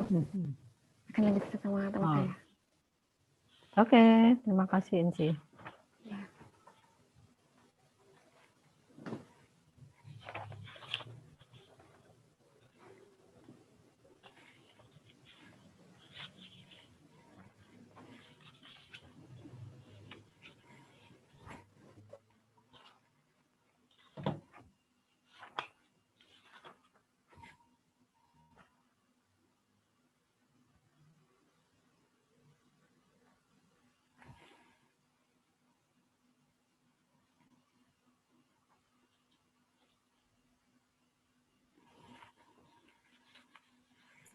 Oke, selanjutnya saya akan menjelaskan schedule E3.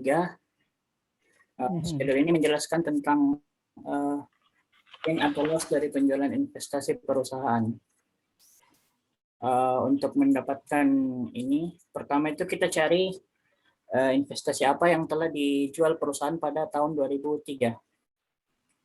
Untuk mendapatkan data ini, yang pertama kita lakukan adalah melihat dari schedule E4 perusahaan. Nah, di sini terlihat dari konfirmasi broker disebutkan bahwa tanggal 30 Januari dijual saham dari Lakuana Energy, dan pada tanggal 17 April dijual dijual investasi dari United Grain sebesar 170, 180 dan 202, 230 dikurangi dengan commission-nya akan menghasilkan penjualan sebesar 170, 53 dan 202, 190. Nah, karena kita sudah identifikasi investasi mana yang telah dijual perusahaan, kan kita bisa memasukkan di sini adalah hasil penjualannya. Setelah itu untuk cost dari investasi tersebut dapat kita lihat dari prior year schedule. Saya telah copy di sini schedule S1 dari tahun sebelumnya.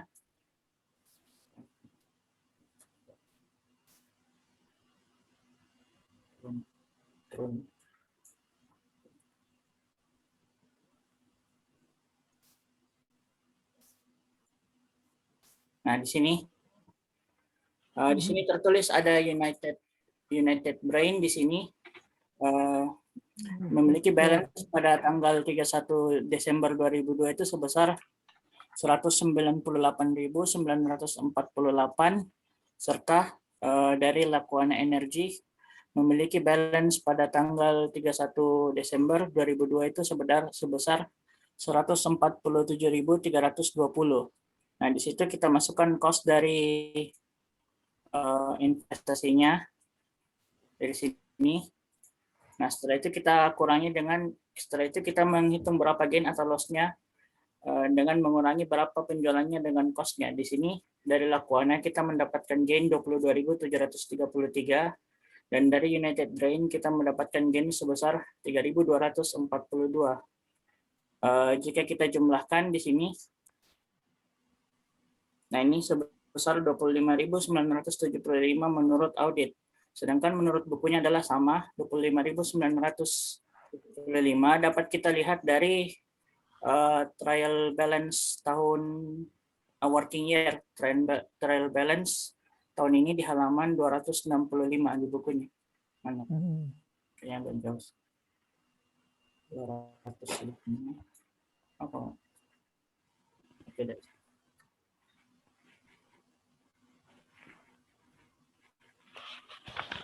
Nah, di sini ada di apa namanya Labarugi di bawah.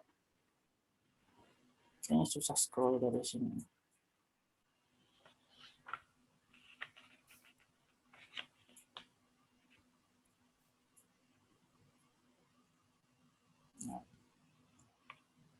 Nah ini, yang ini di nomor 910 ada gain loss sale of investment sebesar 25.975 di tahun 2003 dari laporan Labarugi perusahaan.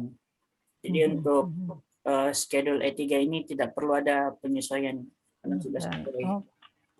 Oke. Sekian Bu, dilanjutkan oleh saya.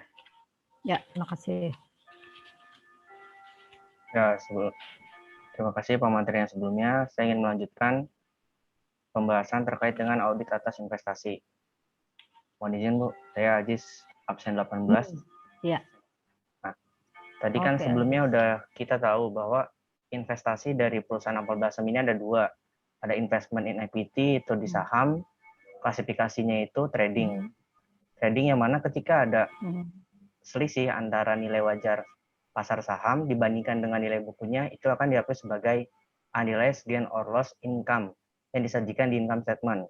Nah, terus yang kedua, investasinya itu investment in debt atau long term investment in debt, yang mana tujuannya itu kan tadi hold for collection atau dipegang sampai jatuh tempo, tujuannya emang ingin mendapatkan imbal hasil bunga sampai dengan jatuh tempo.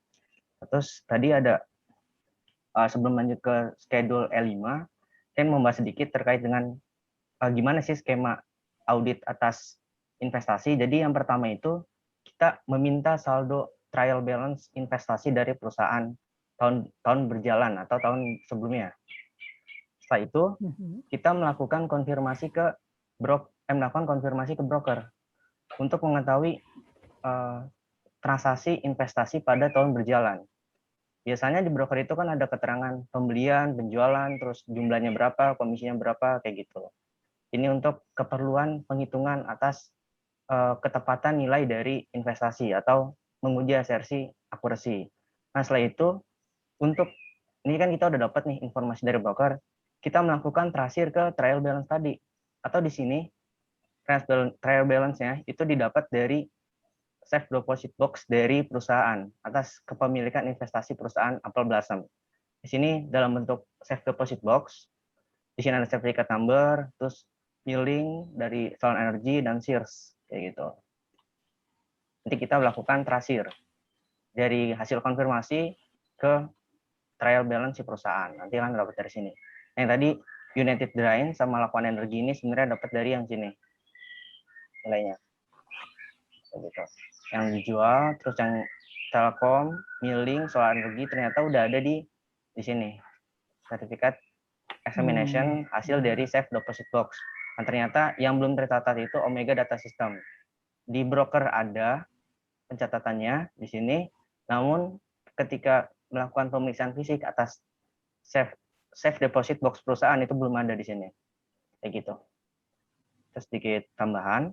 Nah, yang kita lanjut ke schedule E5 di sini General Ledger Report Income from Investment atau buku pembantu imbal hasil dari investasi. Nah, di sini ada imbal hasil dividen kan imbal hasil dari investment in equity. Southwestern, nah ini nilainya didapat dari buku pembantu perusahaan. Buku pembantu income from investment perusahaan di sini. Ada di informasi soal juga. Ini hasil trial balance yang diminta oleh auditor ke klien. Nah, setelah itu kita lakukan rekalkulasi nih, kira-kira ada income from investment yang belum tercatat nggak? Nah, dari sini kan yang dicatat oleh perusahaan ternyata hanya income from investment dari income from investment in equity. Dari dividen aja gitu. Kan perusahaan punya investment in debt padahal kan. Nah, gitu. Jadi di sini ternyata perusahaan belum mencatat hasil dari investment in debt. Sini kan tadi udah dijelasin oleh pemateri yang sebelumnya, itu mengakui adanya income from investment. Nah, terus ada miscellaneous receivable, terus selisihnya itu diakui sebagai long term investment. Nilai 3970 ini didapat dari interest revenue yang ada di sini. Kayak gitu. Sini belum dicatat perusahaan, nilainya itu 7393. Nah, berarti di sini ada purpose adjusting entries dari auditor. Gitu. Oke, penjelasan saya cukup. Dilanjutkan oleh pemateri yang selanjutnya. Oh ya, sini ada sedikit tambahan. Ini kan bentuk di sini bentuk konfirmasi, hasil konfirmasi dari broker Robert & Wood ya, atau di luar negeri. Nah, sedikit tambahan di sini ada bentuk konfirmasi dari investasi di broker Indonesia gitu. Karena ini punya saya sendiri, portofolio saya sendiri gitu. Di sini ada, ini bentuknya ya kurang lebih kayak gini. Jadi ada numbers of stock-nya, terus average price, terus di sini ada close-nya berapa, jumlah lot-nya berapa, terus di sini juga ada stock movement dari hasil investasi tahun berjalan kayak gitu. Misalkan kita melakukan pembelian atau melakukan penjualan kayak gitu. Sedikit intermezzo aja. Akan dilanjutkan oleh pemateri yang selanjutnya. Aziz berinvestasi ya?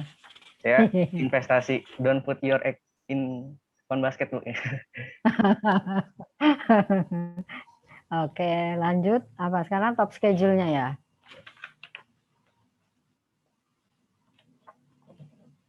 Ya, leading schedule. Ya.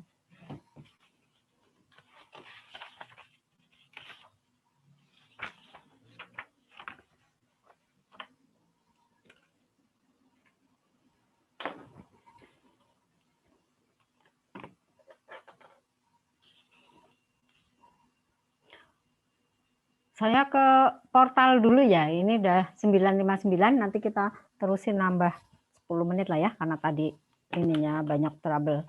Saya ke portal dulu ya. Ibu. Daripada telat nutup. Bisa ditutup dulu ininya. Slide-nya. Iya, oke, sebentar. Sudah, Bu.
Schedule.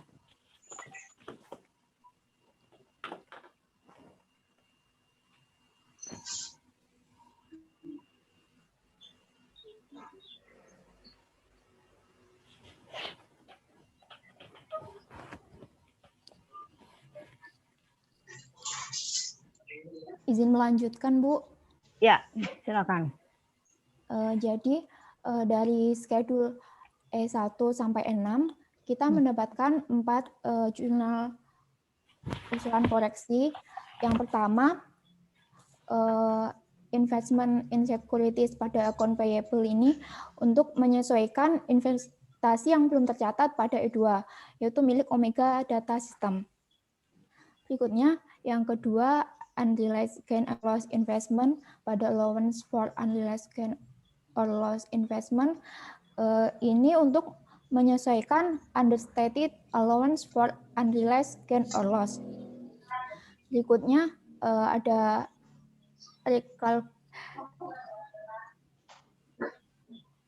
untuk reklasifikasi investment in bond shares credit corps yaitu long term investment pada investment in securities, dan yang terakhir adjustment yang keempat ini istilahnya receivable long term investment pada income from investment, ini untuk rekalkulasi selisih cash reserve dan interest revenue pada schedule E6 dan untuk menyesuaikan pendapatan bunga.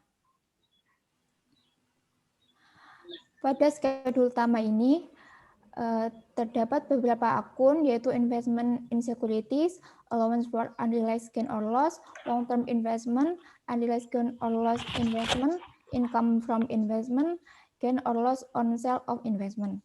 Untuk nilai per audit 31 Desember 2002 ini dapat dilihat di Apple Blossom halaman 279 sampai 280, dan untuk per book 31 Desember 2003 ini dapat dilihat di Apple Blossom halaman 261 sampai 265.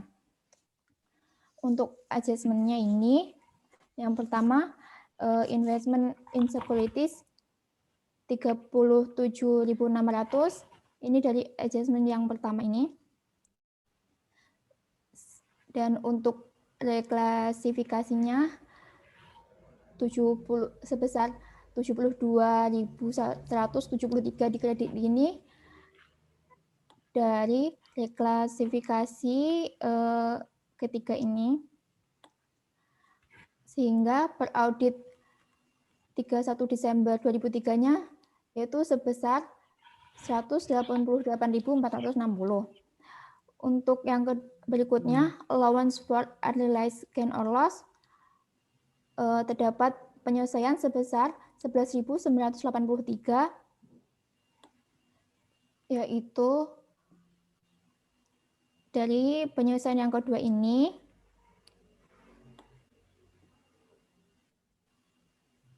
Oh, maaf, untuk yang allowance for unrealized gain or loss ini kan per booknya 6.473,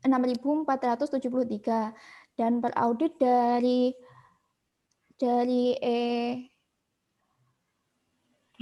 E1 dari E1 kan di hasilnya 5.510 di kredit, sehingga penyelesaiannya kredit 11.983. Berikutnya long term investment, per booknya tidak ada, dan ada penyelesaian sebesar 220, yaitu dari sini. Kemudian ada reklasifikasi juga, jurnalnya dari sini, sehingga per audit 31 Desembernya sebesar 72.393. Untuk unrealized gain or loss investment per book 31 Desember 2003 sebesar 6.473, kemudian ada adjustment sebesar 11.983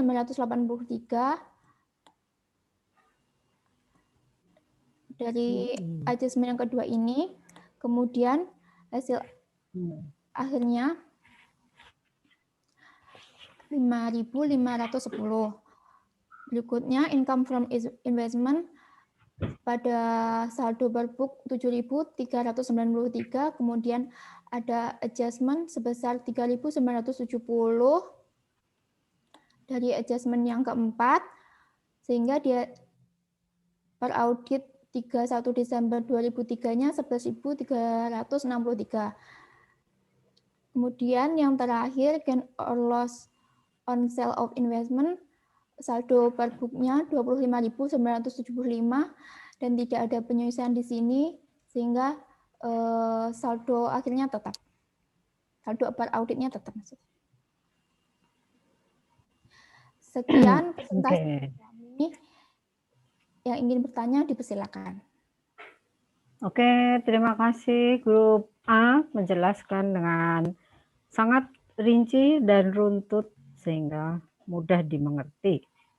Silakan berikutnya D. mengajukan pertanyaan. Izin bertanya, Bu. Iya, siapa ini? Nomor absen 17, Bu. 17. Michael Hans. Ya, Bu. Tadi kan ada market value sekuritas per tanggal 31 Desember 2003 ya.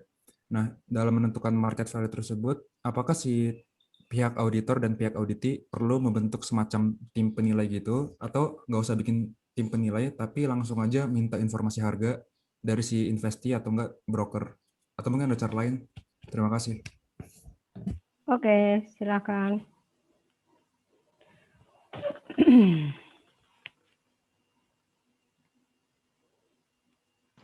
Izin bertanya, Bu. Ya. Nuzul absen 24. Terkait dengan investasi trading securities itu, biaya brokernya itu dimasukkan sebagai expense atau dikapitalisasikan ke dalam nilai investasinya ya, Bu? Terima kasih. Oke. Lagi? Izin bertanya, Bu. Ya, siapa? Absen 13, Firly Febrian. Firly. Iya, pertanyaannya di schedule S1 itu kan ada penyesuaian fair value untuk mencari unrealized gain or loss. Nah, tapi price per share yang digunakan itu datanya yang digunakan pada tanggal 4 Januari 2004. Padahal kan, kenapa kita menggunakan data pada tahun 2004? Padahal kita mau mencari saldo unrealized holding gain or loss untuk yang kita gunakan di tahun 2003. Terus kalau misalkan datanya udah beda tahun gitu, apakah asersi asersi akurasi terus valuasinya itu valid atau tidak gitu. Terima kasih. Oke, ada lagi?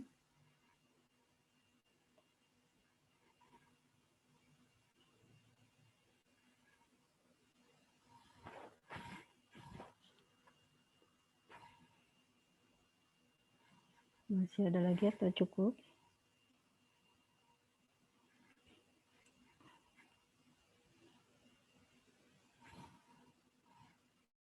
Sudah cukup, D?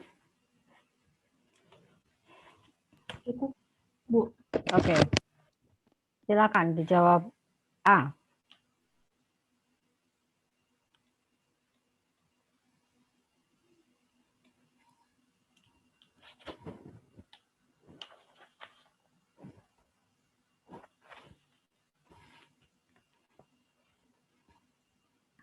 Izin Bu, saya Mutia. Ya. 20. Ya, Izin menjawab pertanyaan dari Nuzulul terkait biaya broker investment in trading, kenapa masuk cost of investment gitu, mana yang tepat. Jadi kalau di informasi soal Bu tadi ada informasi bahwa perusahaan Apple Blossom itu menggunakan standar akuntansi yang dibentuk oleh FASB, ini Financial Accounting Standards Boards, di mana FASB ini kan base akuntansinya itu menggunakan GAAP gitu Bu, bukan IFRS. Nah, kalau berdasarkan GAAP ini, perlakuan broker fee-nya memang masuk ke cost of investment. Tapi kalau berdasarkan IFRS yang kita pelajarin dari AKM lalu, mungkin ke E6 bentar guys. Ke bagan yang tadi Ajis jelasin tadi bahwa di E6 nggak sih Jis ada tadi? Ya di sini. Kalau investment in trading itu kan masuknya fair value through profit or loss Bu ya. Jadi biaya broker itu memang harusnya dicatat sebagai expense kalau berdasarkan IFRS. Jadi nggak dikapitalisasi. Tapi berdasarkan informasi yang disoal, karena kita ikut aturan yang disoal karena dia menggunakan GAAP, jadi kita asumsinya broker fee-nya dikapitalisasi ke investment in trading. Tapi harusnya kalau berdasarkan IFRS harusnya dijadiin beban gitu. Mungkin Oke. itu. Ya, karena ini kan tahun 2003 ya, belum IFRS. Jadi masih seperti itu, masih di capitalize. Begitu ya, Nuzulul? Iya, Bu. Terima kasih. Tergantung perusahaannya. Iya. Oke, jawaban berikutnya.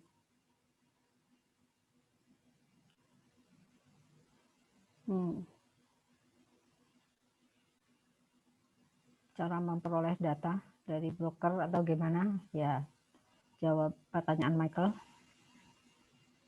Atau mau jawaban untuk Firly dulu?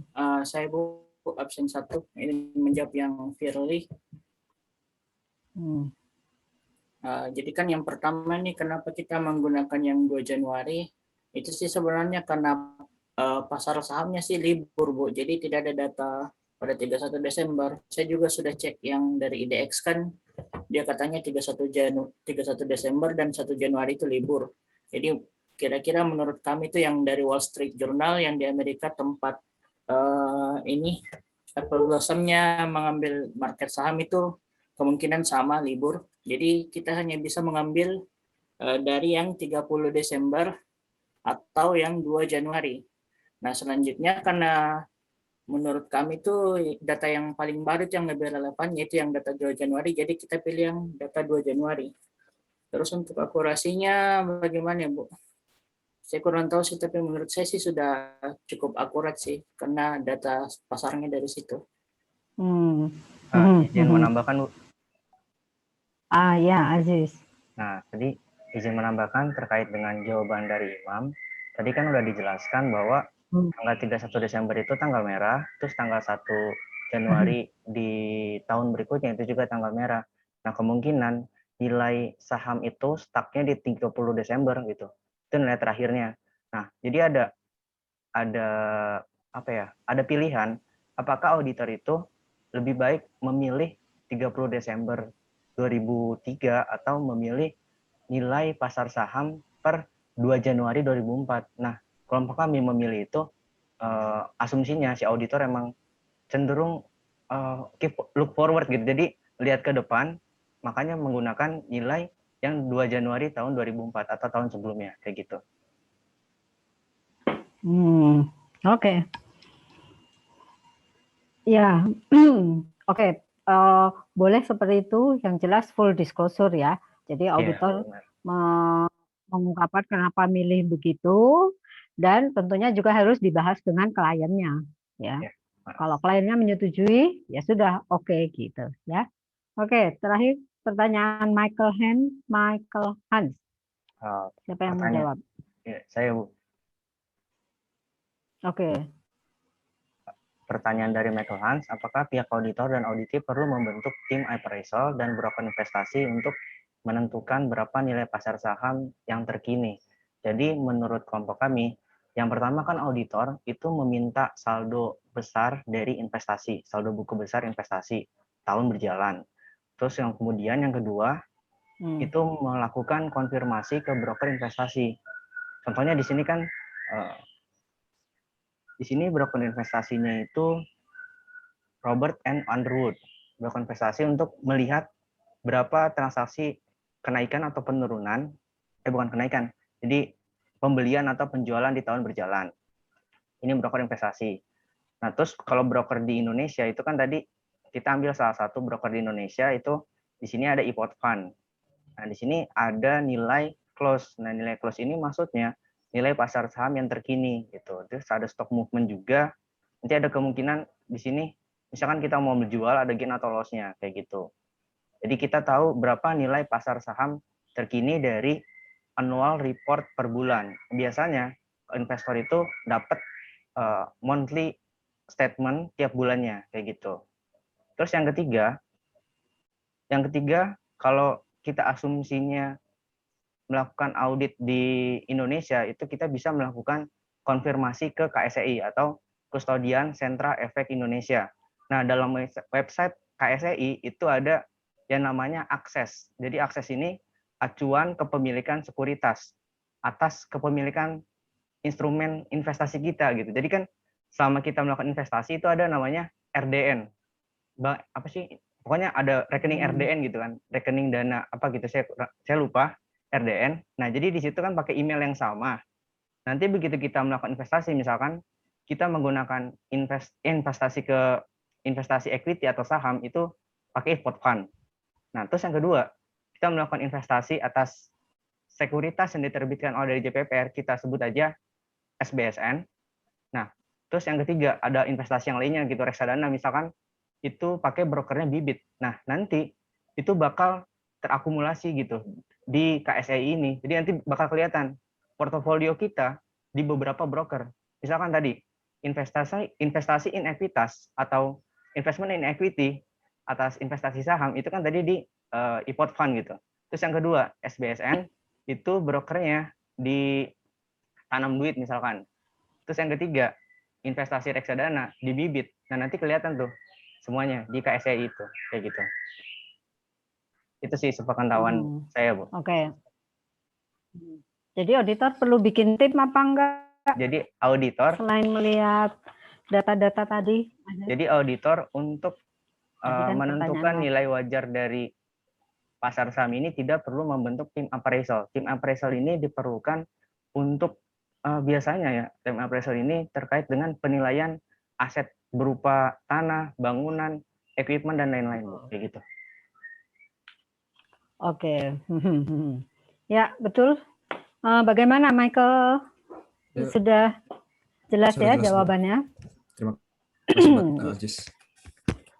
Oke, terima kasih untuk grup A yang sudah mempresentasikan dan menjawab pertanyaan dengan sangat jelas. Grup D ada 3 pertanyaan ya. Jadi mudah-mudahan semua memahami sudah ya mengenai teori dan praktek perhitungan dari investasi ini ya. Ini favorit untuk keluar di UAS, jadi tolong pelajari betul itu. Oke, rasanya sudah melebihi dari 15 menit. Terima kasih. Bagus sekali diskusi hari ini dan rasanya kita cukupkan pertemuan kita di sini ya. Insya Allah Selasa depan ya, jadwal kembali normal. Selasa depan kita bertemu di PJJ ke-14 untuk membahas mengenai kas ya. Terima kasih, alhamdulillah kita bisa mengakhiri pertemuan kita. Semoga semua sehat-sehat ya, salam sehat selalu. Terima kasih untuk semuanya. Insi, bisa kita akhiri kuliah kita ya.